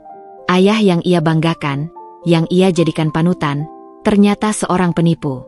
Dan kebohongan itu, yang ia bangun di atas penipuan ayahnya, kini hancur karena seorang wanita yang ingin membalas dendam untuk ayahnya. Semua yang ia tahu tentang hidupnya, tentang ayahnya, tentang bisnisnya, semuanya adalah kebohongan. Ayana menatap Bima dengan tatapan iba.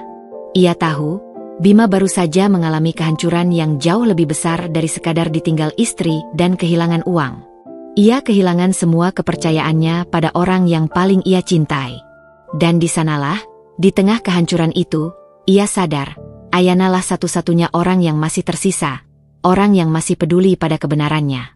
Ayana dan Arion, bersama Bima, berhasil menyerahkan Luna ke polisi.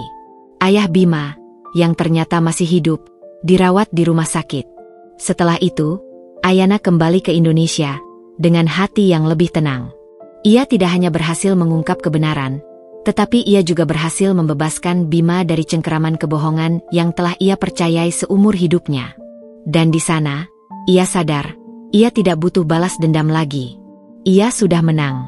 Bima kembali ke Jakarta dengan hati yang hancur berkeping-keping. Ia tidak lagi peduli dengan perusahaan yang diambang kebangkrutan, atau uang yang telah dibawa kabur Luna. Yang paling menyakitkan adalah kenyataan pahit tentang ayahnya. Sosok yang ia puja, yang ia jadikan panutan, ternyata adalah seorang penipu. Selama ini ia hidup di atas tumpukan kebohongan. Bima merasa bodoh, buta, dan benar-benar sendirian. Ia mengunci diri di apartemennya yang kosong. Dinding-dindingnya terasa dingin, seolah ikut merasakan kehampaannya. Tidak ada lagi tawa Luna, tidak ada lagi aroma parfumnya, tidak ada lagi janji-janji manis tentang masa depan yang gemilang. Yang ada hanyalah keheningan yang menyesakkan, dan ingatan pahit tentang kebodohannya. Ponselnya terus berdering. Panggilan dari bank, dari karyawan, dari investor. Bima tidak peduli. Ia membiarkan semuanya. Ia merasa lumpuh, tidak berdaya. Ia telah kehilangan segalanya. Cinta, uang, kehormatan, dan yang paling penting, kepercayaan dirinya. Di tengah kekacauan itu, Ayana tidak tinggal diam. Ia mencoba menghubungi Bima, tetapi tidak ada jawaban. Ia khawatir. Bagaimanapun, Bima pernah menjadi bagian penting dalam hidupnya. Ia tidak ingin Bima jatuh terlalu dalam. Rio, Bima tidak bisa dihubungi. Aku khawatir dia melakukan hal-hal yang tidak-tidak, kata Ayana. Suaranya dipenuhi kecemasan. Aku sudah coba ke apartemennya, Ayan. Dia tidak mau membuka pintu, jawab Arion. Sepertinya dia butuh waktu. Dia baru saja menerima kenyataan yang sangat berat. Ayana terdiam. Ia tahu, apa yang Bima alami saat ini jauh lebih buruk daripada pengkhianatan yang ia rasakan. Pengkhianatan dari orang tua sendiri adalah luka yang tidak akan mudah sembuh. Aku akan mencoba lagi, kata Ayana. Aku tidak bisa membiarkannya sendirian. Ayana mengambil kunci mobilnya dan langsung melaju ke apartemen Bima. Sesampainya di sana, ia mencoba menekan bel, tetapi tidak ada jawaban. Ia menggedor pintu, memanggil-manggil nama Bima, tetapi tetap sunyi. Bima, ini aku, Ayana. Tolong buka pintunya. Kita harus bicara, teriak Ayana. Tidak ada jawaban. Ayana tahu Bima ada di dalam. Ia bisa mendengar suara televisi yang samar-samar dari dalam. Ayana menempelkan telinganya ke pintu. Bima, kumohon jangan lakukan hal bodoh, bisik Ayana. Aku tahu kamu terluka, tapi hidupmu harus terus berjalan. Keheningan yang panjang. Ayana sudah hampir menyerah. Ia berbalik, hendak pergi. Namun, tiba-tiba, pintu terbuka. Bima berdiri di sana, dengan wajah yang berantakan, mata merah, dan rambut acak-acakan. Ia terlihat sangat rapuh, jauh berbeda dari Bima yang dulu ia kenal. Untuk apa kau kemari? Tanya Bima, suaranya parau. Apa kau datang untuk melihat kehancuranku? Ayana menggeleng. Tidak, Bima. Aku datang karena aku peduli. Bima tertawa, tawa yang terdengar seperti tangisan. Peduli? Setelah semua yang kulakukan padamu, kamu seharusnya bahagia melihatku hancur. Aku tidak bahagia, Bima. Sama sekali tidak, jawab Ayana, matanya berkaca-kaca. Aku datang ke sini bukan sebagai mantan istri yang ingin membalas dendam. Aku datang sebagai seseorang yang pernah mencintaimu. Aku datang sebagai seseorang yang peduli pada kebenaran, dan kebenaranmu saat ini sedang di ujung tanduk. Bima menatap Ayana. Di mata Ayana, ia tidak melihat kebencian, melainkan ketulusan. Bima ambruk di depan pintu. Ayana segera membantunya berdiri dan menuntunnya masuk. Di dalam, apartemen Bima berantakan. Tumpukan kotak pizza, kaleng minuman, dan bungkus makanan ringan berserakan di mana-mana. Bima duduk di sofa, menenggelamkan wajahnya di antara kedua lututnya. Aku tidak tahu harus berbuat apa, Ayan. Aku kehilangan segalanya. Ayahku ternyata seorang penipu. Luna, dia hanya memanfaatkanku. Dan perusahaan kita akan hancur, bisik Bima. Ayana duduk di sampingnya, tetapi tidak menyentuhnya. Ia tahu Bima butuh ruang. Kamu tidak kehilangan segalanya, Bima. Kamu masih punya dirimu sendiri. Kamu masih bisa bangkit. Bangkit? Dengan apa? Dengan nama yang tercoreng? Dengan bisnis yang bangkrut? Tanya Bima putus asa. Kamu bisa mulai dari awal, Bima. Kamu bisa membuat sesuatu yang baru. Sesuatu yang bersih. Tanpa kebohongan, tanpa penipuan, jawab Ayana. Bima mendongak, menatap Ayana. Kamu bisa bicara begitu karena kamu berhasil. Kamu punya Arion. Kamu punya manisan hati. Aku tidak punya apa-apa. Itu bukan karena aku punya Rio, Bima, kata Ayana. Itu karena aku tidak menyerah. Aku tidak mau mati karena pengkhianatan. Aku bangkit karena aku percaya pada diriku sendiri. Dan kamu harus percaya pada dirimu sendiri juga. Mendengar kata-kata itu, Bima merasa ada setitik cahaya di kegelapan. Ia menatap Ayana, wanita yang pernah ia buang, yang kini datang untuk menolongnya. Ayana, aku benar-benar menyesal. Aku salah. Aku salah telah meninggalkanmu. Aku salah telah memilih Luna. Aku ingin kembali padamu. Aku ingin memperbaiki semuanya, kata Bima, suaranya bergetar. Ayana terdiam. Permintaan maaf itu, yang ia dambakan sejak lama, kini datang. Namun, rasanya sudah berbeda. Tidak ada lagi gairah, tidak ada lagi amarah, hanya keheningan. Ayana tahu, hatinya sudah tidak lagi di tempat itu. Bima, kata Ayana, suaranya lembut, tetapi tegas. Aku datang ke sini bukan untuk kembali padamu. Aku datang karena aku ingin membantumu. Tapi sebagai teman. Sebagai orang yang peduli. Bukan sebagai mantan istri yang ingin kembali. Aku tahu, aku sudah membuat kesalahan yang besar. Tapi, berikan aku kesempatan lagi, Ayan, pinta Bima. Ayana menggeleng. Aku tidak bisa, Bima. Hubungan kita sudah berakhir. Ada terlalu banyak luka di dalamnya. Bima menundukkan kepalanya, air matanya kembali mengalir. Ia tahu, ia telah kehilangan Ayana selamanya. Ia kehilangan Ayana, bukan karena ia dicuri, melainkan karena ia sendiri yang membuangnya. Ayana menghela napas. Sekarang, kamu harus fokus. Aku akan bantu urus masalah hukum dengan bank dan polisi. Rio akan membantumu. Tapi, kamu harus bangun. Bangun dan hadapi semua ini. Ayahmu, dia butuh kamu. Bima menatap Ayana. Ia melihat ketulusan yang murni di matanya. Ia sadar, Ayana adalah satu-satunya orang yang tidak pernah menipunya, tidak pernah meninggalkannya, bahkan di saat ia sendiri sudah tidak peduli pada dirinya. Ayana kemudian menghubungi Arion. Arion datang dan duduk di samping Bima. Mereka berdua, yang dulunya adalah rival, kini duduk bersama, mencoba membantu Bima. Aku tahu ini berat, Bima. Tapi kami akan membantumu. Kami akan bantu kamu melewati ini, kata Arion. Bima menatap Arion. Ia melihat pria yang dulu ia anggap saingan, kini menjadi malaikat penolongnya. Bima menyadari, ia tidak hanya kehilangan Ayana, ia juga kehilangan seorang teman yang tulus seperti Arion. Di tengah kehancuran itu, Bima akhirnya menemukan sesuatu yang berharga. Ia menemukan kebenaran. Dan ia menemukan orang-orang yang tulus peduli kepadanya. Sebuah pelajaran yang pahit, namun sangat berharga. Malam itu, Ayana pulang. Ia membiarkan Bima bersama Arion. Ia tahu, Bima butuh waktu. Dan ia tahu, Bima akan bangkit. Karena kini, Bima tidak lagi sendirian. Ia tahu, meskipun jalannya masih panjang, ia tidak akan jatuh terlalu dalam. Dan Ayana, yang kini berjalan di jalan kehidupannya sendiri, merasakan ketenangan yang belum pernah ia rasakan sebelumnya. Ia telah memaafkan Bima, bukan demi Bima, tapi demi dirinya sendiri.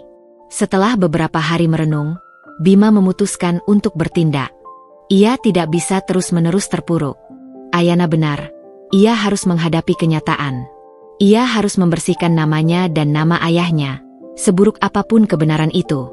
Dengan bantuan Ayana dan Arion, Bima menyiapkan sebuah konferensi pers. Ia tahu ini akan menjadi pukulan telak bagi reputasinya, tetapi ia harus melakukannya. Ayana dan Arion berdiri di sampingnya, memberikan dukungan penuh. Ayana melihat tatapan Bima yang dulu hampa, kini dipenuhi dengan tekad dan ketulusan. Bima tidak lagi bersembunyi di balik topeng kesuksesan. Ia terlihat apa adanya, seorang pria yang hancur tetapi berani mengakui kesalahannya. Di hadapan puluhan wartawan dan kamera televisi, Bima mulai berbicara. Suaranya bergetar di awal, namun perlahan menjadi tegas. Selamat pagi.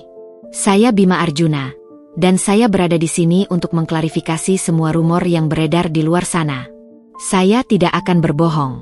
Saya akan menceritakan semuanya, dari awal hingga akhir.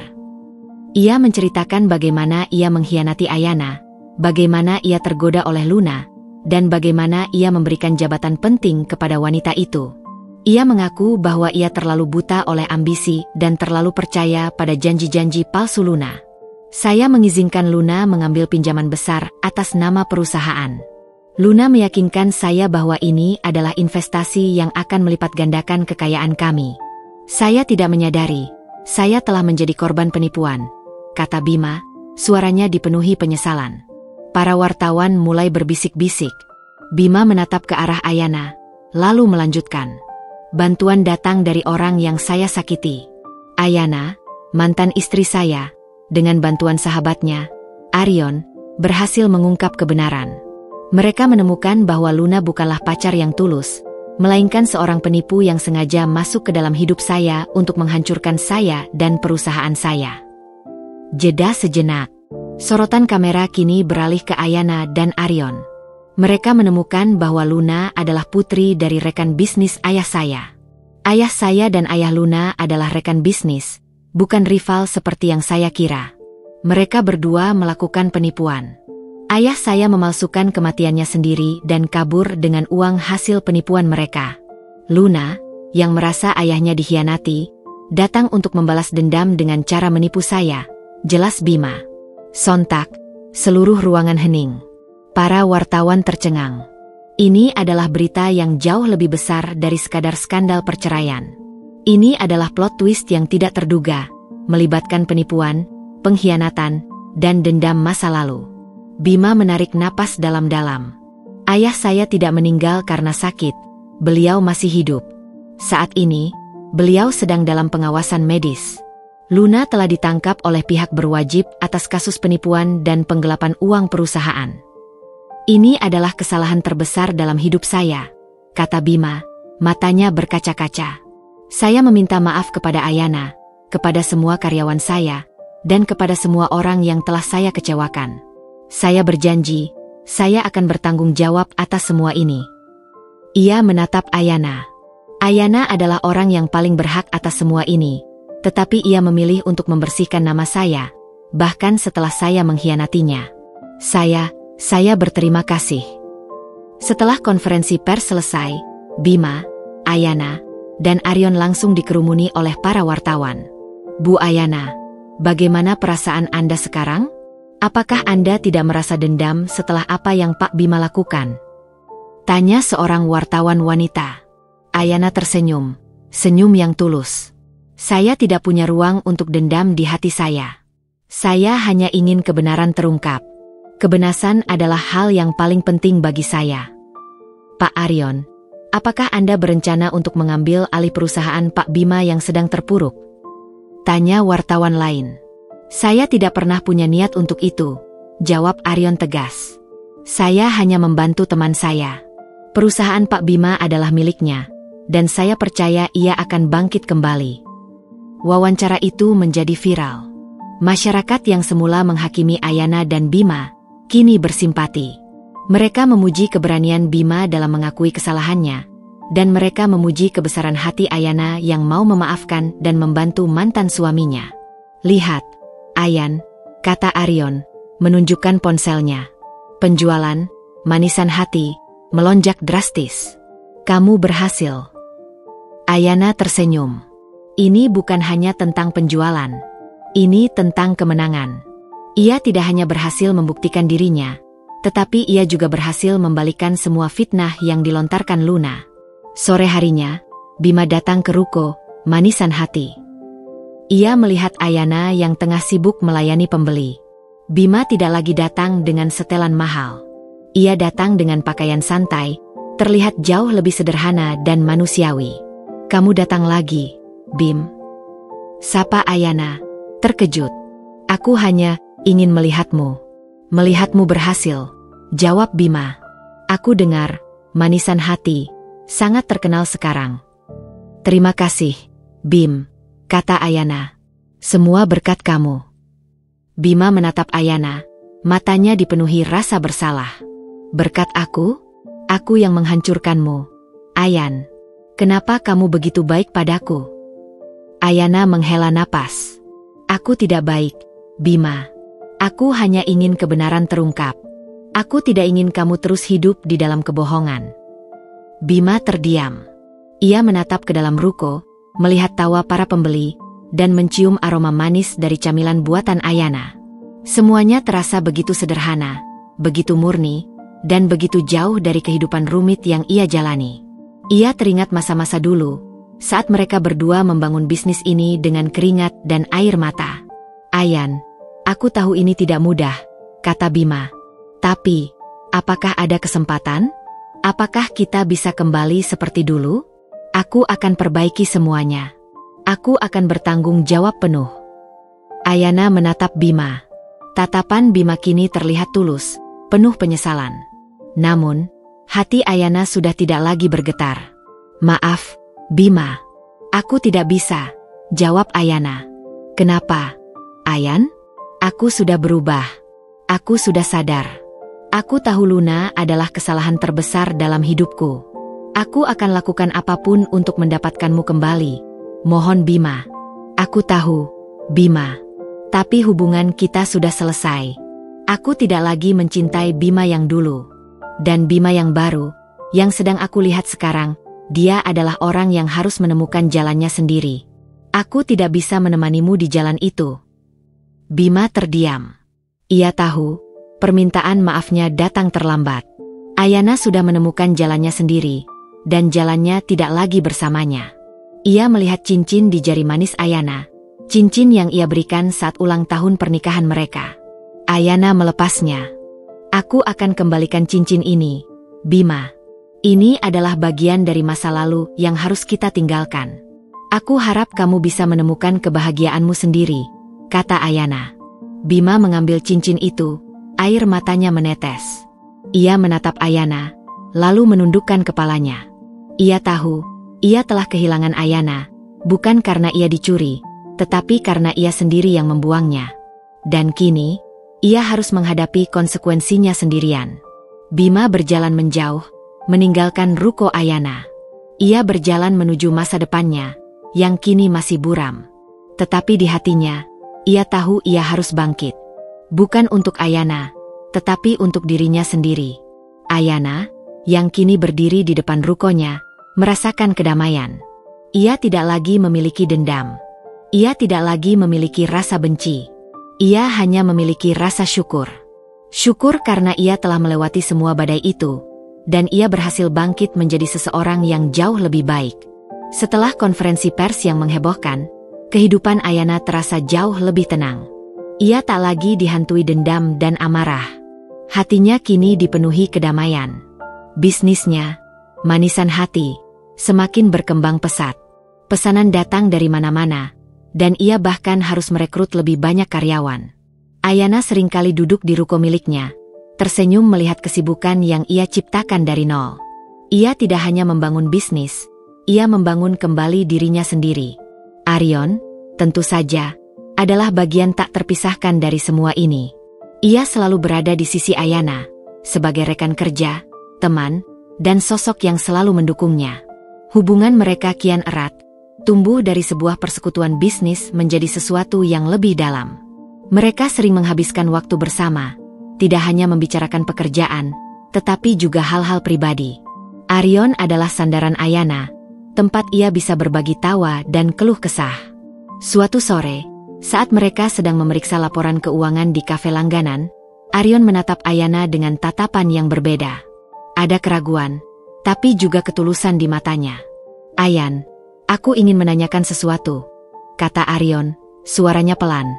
Ayana mengangkat kepalanya dari laporan. "Tanya saja, Rio." Aku ingin tahu, apakah setelah semua yang terjadi, kamu sudah benar-benar melupakan Bima?" tanya Arion. Ayana terdiam. Pertanyaan itu, yang terasa begitu sederhana, menyentuh inti perasaannya. Ia menatap Arion. "Aku tidak melupakan, Rio. Aku memaafkan. Ada perbedaan besar di antara keduanya. Aku sudah tidak lagi mencintainya. Yang ada hanya rasa iba. Aku tidak membencinya, tapi aku juga tidak bisa kembali." Arion menghela napas lega. "Aku senang mendengarnya, Ayan. Karena, aku ingin kamu tahu, aku mencintaimu." Jantung Ayana berdegup kencang. Ia tidak menyangka Arion akan mengatakan itu. Selama ini, ia terlalu sibuk dengan bisnis dan masalah Bima, sehingga ia tidak menyadari bagaimana perasaannya terhadap Arion telah berkembang. "Rio, Ayana tidak tahu harus berkata apa. Aku tahu, Ayan. Aku tidak menuntut jawaban sekarang juga. Aku hanya ingin kamu tahu. Aku mencintaimu sejak dulu, saat kita masih kuliah. Tapi aku terlalu pengecut untuk mengatakannya. Aku tahu, sekarang adalah waktu yang tidak tepat. Tapi aku tidak bisa menahannya lagi," kata Arion, menatap mata Ayana dengan tatapan yang begitu tulus. Ayana tersentuh. Ia melihat kejujuran di mata Arion. Pria ini tidak pernah memanipulasinya, tidak pernah menyembunyikan apapun, dan selalu ada untuknya. Ia adalah orang yang menolongnya saat ia terpuruk. Ia adalah orang yang membantunya bangkit. Ia adalah orang yang mencintai Ayana apa adanya. "Aku butuh waktu, Rio," bisik Ayana. "Aku butuh waktu untuk mencerna semua ini." Arion mengangguk. "Tentu, Ayan. Aku akan menunggu. Aku akan selalu menunggumu." Ayana pulang ke apartemennya dengan perasaan campur aduk. Ia tidak menyangka hidupnya akan menjadi seperti ini. Ia tidak menyangka akan mendapatkan cinta yang baru dari pria yang tak pernah ia duga. Beberapa hari kemudian, Ayana mendapat panggilan telepon dari Bima. Awalnya ia ragu untuk mengangkatnya, tetapi ia memutuskan untuk menjawab. "Ayan, bisa kita bertemu? Ada sesuatu yang harus kukatakan." Suara Bima di seberang telepon terdengar putus asa. Ayana setuju. Mereka bertemu di sebuah taman yang sepi. Bima terlihat lebih baik dari terakhir kali ia melihatnya.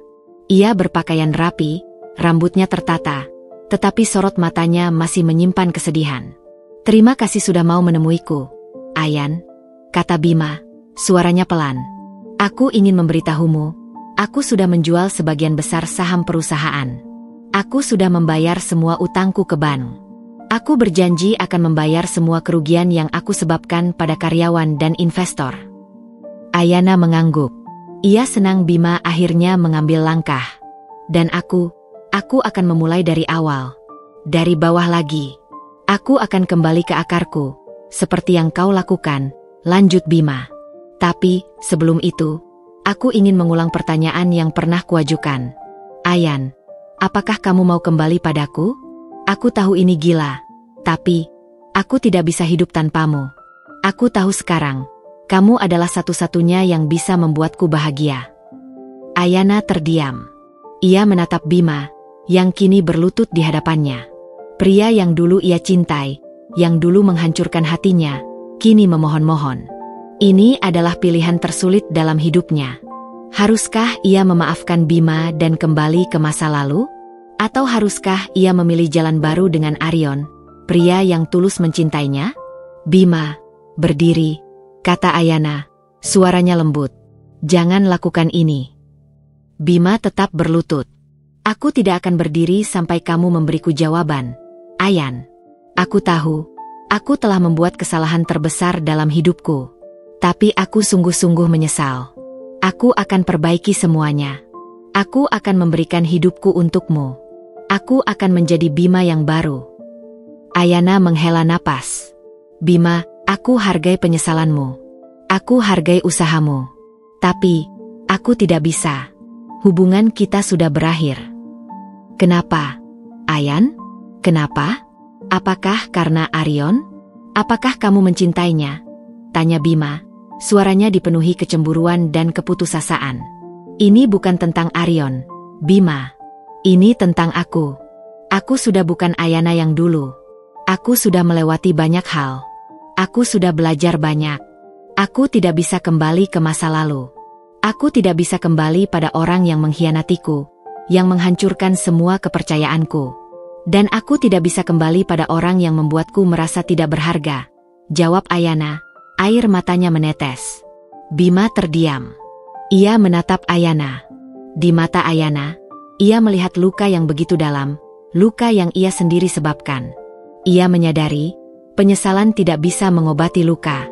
Aku tahu, Ayan. Aku mengerti, kata Bima, bangkit dari lututnya. Aku tidak akan memaksamu. Aku hanya ingin tahu. Apakah kamu bahagia? Ayana tersenyum, senyum yang tulus. Aku bahagia, Bima. Aku sangat bahagia. Aku menemukan kebahagiaanku sendiri. Aku menemukan kebahagiaanku dalam pekerjaan, dalam diriku sendiri, dan dalam orang-orang yang tulus mencintaiku. Bima mengangguk. Ia menatap Ayana, lalu berbalik dan berjalan pergi. Ia tidak lagi menuntut. Ia tidak lagi memohon. Ia tahu, ia telah membuat pilihan. Dan kini, ia harus menghadapi konsekuensinya sendirian. Ayana menatap punggung Bima yang perlahan menjauh. Ia merasa lega. Ia telah membuat pilihan. Ia memilih untuk berjalan ke depan, bukan kembali ke masa lalu. Ia memilih untuk membuka hatinya untuk cinta yang baru, untuk kebahagiaan yang baru. Ia tahu, jalan di depannya tidak akan mudah. Tetapi ia yakin, ia tidak lagi sendirian. Ia punya Arion, pria yang menantinya di ujung jalan. Dan kini, ia siap untuk melangkah. Setelah keputusan yang berat itu, hati Ayana terasa lebih ringan. Ia telah menutup pintu masa lalu. Keputusan untuk menolak Bima bukan hanya untuk dirinya, tapi juga untuk Bima. Ia ingin Bima menemukan kebahagiaannya sendiri, tanpa harus bergantung pada dirinya. Ayana kini siap melangkah ke babak baru, bersama Arion. Malam itu, Ayana dan Arion makan malam di sebuah restoran yang tenang. Suasana terasa romantis. Ayana melihat Arion, pria yang dulu ia anggap hanya sebatas teman, kini duduk di hadapannya dengan tatapan penuh cinta dan kekaguman. Ayana, kata Arion, memegang tangan Ayana. Apakah kamu sudah memikirkan tentang perasaanku? Ayana tersenyum. Ya, Rio. Aku sudah memikirkannya. Aku rasa, kita harus mencoba. Aku ingin mencoba untuk mencintaimu, Rio. Mata Arion berbinar. Ia tidak bisa menyembunyikan kebahagiaannya. Sungguh? Kamu tidak bercanda, kan? Ayana tertawa. Tidak, Rio. Aku serius.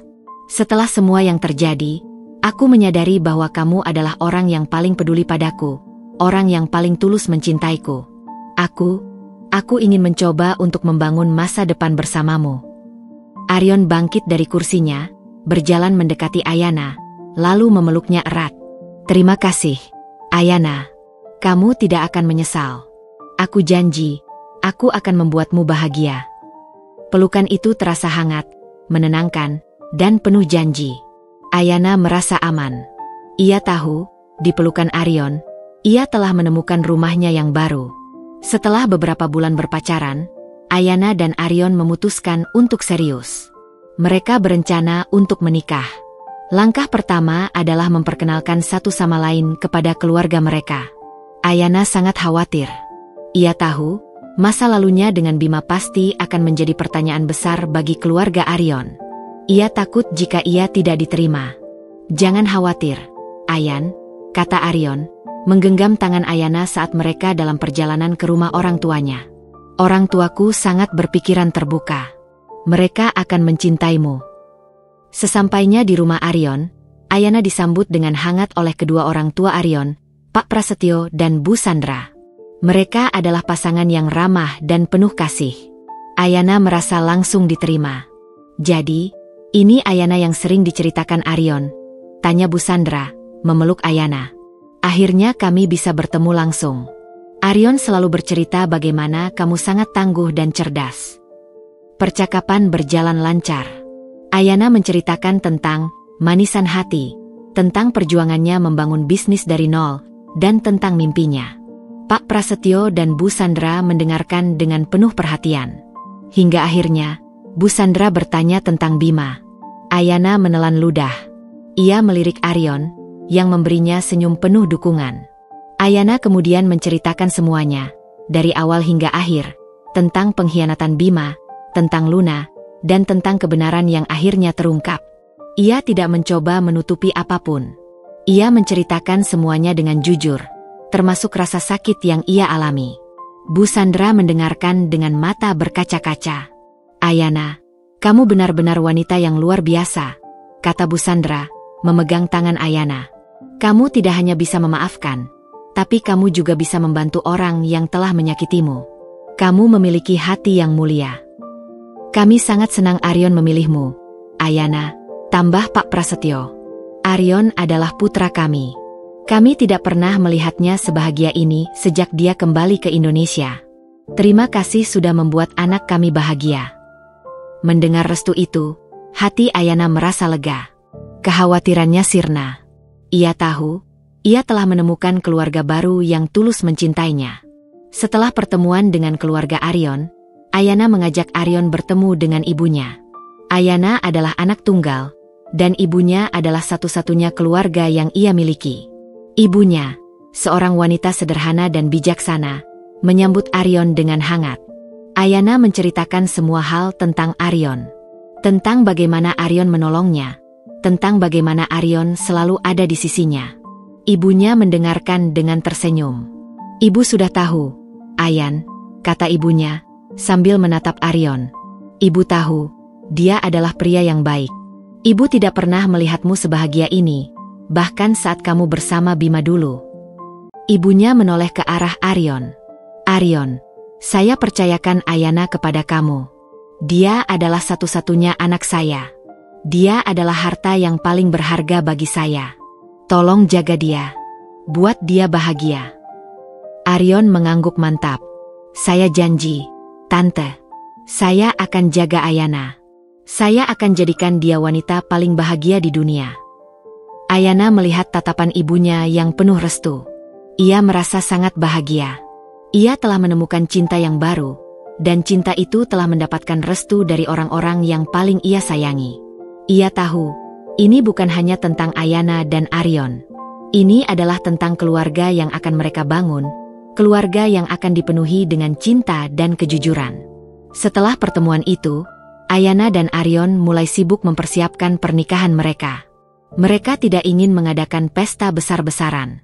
Mereka hanya ingin sebuah perayaan kecil yang intim, dihadiri oleh orang-orang terdekat. Ayana ingin pernikahannya kali ini dipenuhi dengan ketulusan dan kebahagiaan. Aryon, di sisi lain, tidak pernah berhenti memanjakan Ayana.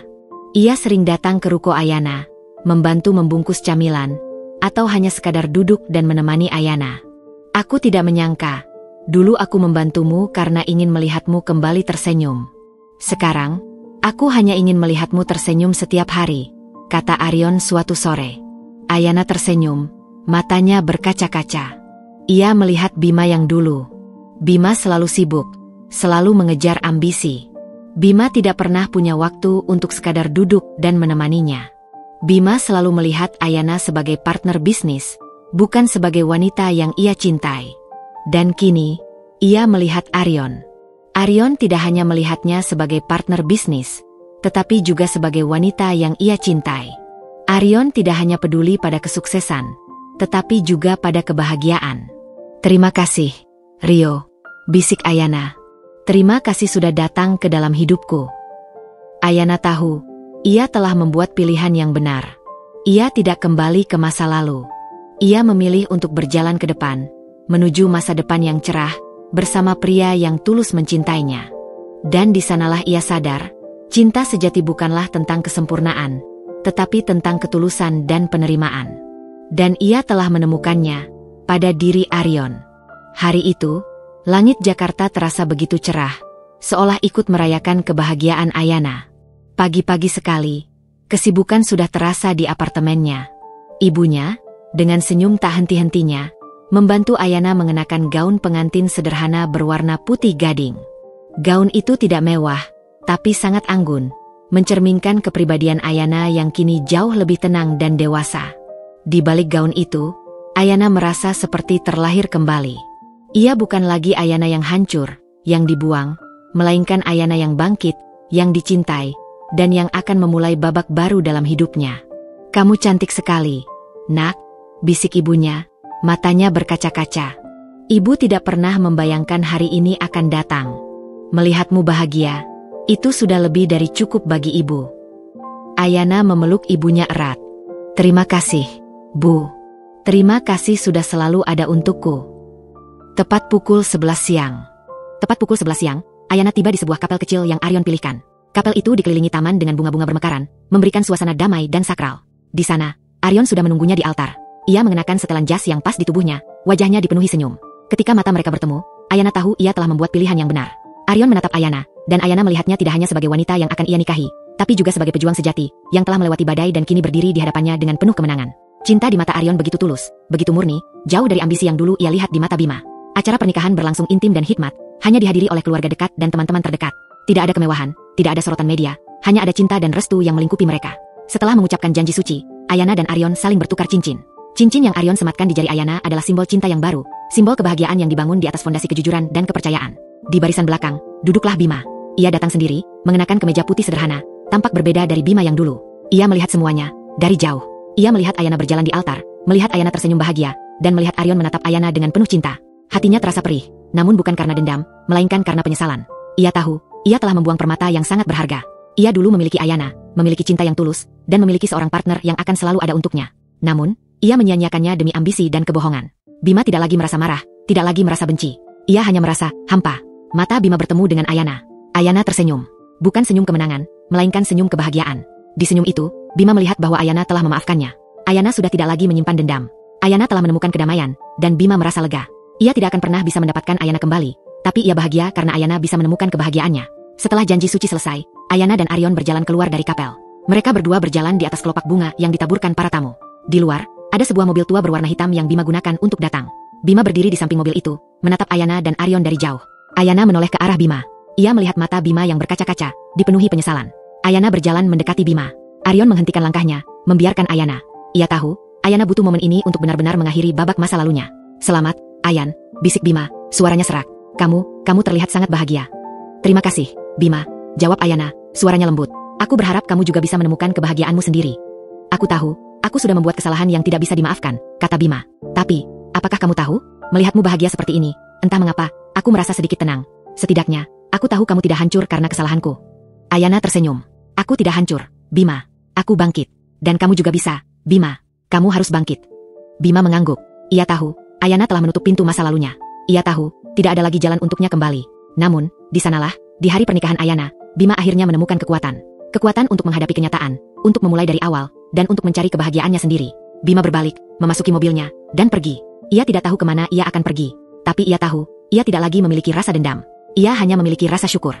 Syukur karena ia telah memiliki kesempatan untuk melihat Ayana menemukan kebahagiaannya. Dan ia tahu, itu adalah penutup yang paling indah untuk kisah mereka. Ayana kembali ke Arion. Arion memeluknya erat. "Aku tahu itu sulit," bisik Arion. Ayana menggeleng. "Tidak, Rio. Itu adalah penutup yang sempurna. Sekarang, kita bisa memulai babak kita yang baru." Setelah pernikahan, Ayana dan Arion memulai hidup mereka sebagai pasangan. Ayana tidak hanya menjadi istri Arion, tapi juga partner dalam segala hal. Mereka saling mendukung, saling mengisi, dan saling melengkapi. Ayana terus memimpin, manisan hati, sementara Arion menjadi penasihat dan mentornya. Ia tidak ikut campur dalam urusan operasional. Ia hanya memberikan ide-ide brilian dan jaringan yang luas. Ia selalu mengingatkan Ayana bahwa bisnis ini adalah milik Ayana, dan Ayana adalah nahkoda kapal ini. "Rio," panggil Ayana suatu malam, saat mereka sedang duduk di sofa, menonton film. "Ya, sayang. Apa kamu tidak merasa aneh? Dulu, kamu adalah pengusaha sukses, pemilik perusahaan teknologi besar. Sekarang, kamu membantu seorang wanita membuat kue," kata Ayana, tertawa kecil. Arion tersenyum. "Ayana, uang dan kekuasaan tidak bisa membeli kebahagiaan. Aku punya semuanya, tapi aku tidak pernah merasa sebahagia ini. Kamu adalah kebahagiaanku. Dan aku tidak peduli, aku hanya ingin menjadi orang yang membuatmu tersenyum setiap hari. Ayana memeluk Arion. Ia tahu, ia telah menemukan cinta sejati. Cinta yang tidak hanya peduli pada kesuksesan, tetapi juga pada kebahagiaan. Cinta yang tidak hanya diucapkan, tetapi juga dibuktikan. Dan ia tahu, babak baru dalam hidupnya akan menjadi babak yang paling bahagia. 2 tahun telah berlalu sejak pernikahan Ayana dan Arion. Manisan hati, tidak lagi hanya sebuah ruko kecil. Kini, mereka memiliki sebuah pabrik besar yang modern, puluhan karyawan, dan produk-produknya tersebar di seluruh Indonesia. Ayana, yang semula adalah seorang istri yang dikhianati, kini telah menjadi pengusaha sukses, mengelola perusahaannya dengan tangan dingin namun hati yang hangat. Ia sering diundang menjadi pembicara di seminar-seminar kewirausahaan, berbagi kisah inspiratifnya tentang bangkit dari keterpurukan. Arion tetap setia berada di sisinya. Ia adalah direktur utama di perusahaan teknologi miliknya, tetapi ia selalu menyempatkan diri untuk datang ke pabrik Manisan Hati, menemani Ayana. Ia tidak pernah mengambil alih, tidak pernah mendominasi. Ia hanya memberikan saran dan dukungan, persis seperti yang ia janjikan. Suatu sore, Ayana dan Arion duduk di sebuah kafe, menikmati secangkir kopi. Di meja mereka, tergeletak sebuah majalah bisnis dengan foto Ayana sebagai sampulnya. Judulnya, Ayana, dari keterpurukan menuju puncak kesuksesan. Kau lihat, sayang, kamu sudah berhasil, kata Arion, membelai rambut Ayana. Ini semua berkat kamu, Rio, jawab Ayana, tersenyum tulus. Bukan, Ayan, ini semua berkat dirimu sendiri. Aku hanya memberimu jembatan. Kamu yang berani melangkah melewatinya, kata Arion. Aku hanya ingin melihatmu bahagia. Ayana menatap Arion. Ia menyadari, kebahagiaan sejati bukanlah tentang membalas dendam, melainkan tentang menemukan kedamaian dalam diri sendiri. Ia telah melewati badai, dan kini ia berada di pelukan cinta yang tulus. Sementara itu, nasib Bima juga mengalami perubahan drastis. Setelah perusahaan, rasa sejati, bangkrut, ia kehilangan segalanya. Namun, ia tidak menyerah. Ia menjual aset yang tersisa, melunasi semua utangnya, dan memulai dari nol. Ia kembali ke akarnya, persis seperti yang Ayana lakukan. Bima mendirikan sebuah toko camilan kecil di pinggir kota. Toko itu sangat sederhana, hanya memiliki beberapa meja dan kursi. Suatu hari, Ayana dan Arion tidak sengaja melewati toko itu. Ayana melihat papan nama toko itu, manisnya perjuangan. Ayana tersenyum. Ia tahu, Bima telah menemukan jalannya sendiri. Mereka berdua masuk ke dalam toko. Bima, yang sedang melayani pembeli, terkejut melihat Ayana dan Arion. Wajahnya yang semula terlihat lelah, kini memancarkan senyum tulus. Ayan, Rio, kalian di sini? Tanya Bima, tidak percaya. Kami hanya lewat, jawab Ayana, tersenyum. Aku melihat namamu di papan itu. Aku tahu itu kamu. Aku tidak menyangka akan bertemu kalian di sini, kata Bima, wajahnya bersemu malu. Maaf, tokoku sangat sederhana. Ini sangat bagus, Bima. Jauh lebih baik dari yang dulu, jawab Ayana. Aku melihat kesungguhanmu di sini, dan aku tahu, kamu akan berhasil. Bima mengangguk. Ya, Ayan, aku belajar banyak. Dulu, aku mengira kesuksesan adalah tentang uang dan kekuasaan. Sekarang, aku tahu, kesuksesan adalah tentang kebahagiaan. Dan kebahagiaanku, ada di sini. Ia menunjuk ke adonan kue yang ia racik dengan tangannya sendiri. Ayana menatap Bima. Ia melihat Bima yang baru, yang jauh lebih baik dari Bima yang dulu. Aku melihat artikel tentangmu, Ayan, dan Rio. Kalian sudah sangat sukses. Aku sangat bangga pada kalian, kata Bima. Ayana tersenyum. Terima kasih, Bima. Kamu juga harus bangga pada dirimu sendiri. Bima menatap Ayana dan Arion. Ia melihat kebahagiaan yang terpancar dari mata mereka. Ia tahu, mereka adalah pasangan yang sempurna. Ia tahu, ia telah membuang permata yang sangat berharga. Aku benar-benar berterima kasih pada kalian, kata Bima, matanya berkaca-kaca. Terima kasih karena sudah membantuku. Terima kasih karena sudah menunjukkan kebenaran kepadaku. Dan terima kasih, karena sudah mengajarkanku arti penyesalan dan pengampunan. Ayana mengangguk. Aku sudah memaafkanmu, Bima. Dan aku harap, kamu juga bisa memaafkan dirimu sendiri. Kamu sudah tidak lagi hidup di bawah bayang-bayang kebohongan. Sekarang, kamu bisa memulai hidup baru yang lebih baik. Bima menundukkan kepalanya, air matanya menetes. Aku janji, Ayan, aku akan menjadi orang yang lebih baik. Ayana dan Arion kembali ke mobil mereka. Mereka tidak membeli apapun di toko Bima. Mereka hanya datang untuk melihat, untuk memastikan, bahwa Bima telah menemukan jalannya sendiri. Kau lihat, Ayan, kamu berhasil, kata Arion, menggenggam tangan Ayana. Kamu tidak hanya berhasil membuat bisnismu sukses. Kamu juga berhasil mengembalikan Bima ke jalan yang benar. Ayana tersenyum. Aku tidak pernah berencana untuk melakukan itu, Rio. Aku hanya ingin kebenaran terungkap. Tapi aku senang, pada akhirnya, semuanya berakhir dengan baik. Mereka kembali ke rumah yang mereka bangun bersama. Di sana, sebuah figura foto baru terpasang di dinding. Foto Ayana dan Arion, yang tersenyum bahagia. Di sampingnya, sebuah tulisan kecil. Cinta yang hilang bukanlah akhir dari segalanya, melainkan awal dari babak baru yang lebih indah. Ayana tahu, ia telah berhasil. Ia tidak hanya berhasil dalam bisnis, ia juga berhasil dalam hidupnya. Ia menemukan kebahagiaan sejati, bukan dalam balas dendam, tetapi dalam memaafkan. Dan ia tahu, kisah ini bukan hanya tentang kehancuran, tetapi tentang kebangkitan yang penuh makna. Ia akan selalu mengenang perjalanan ini, sebagai pelajaran paling berharga dalam hidupnya. Dan mereka hidup bahagia selamanya.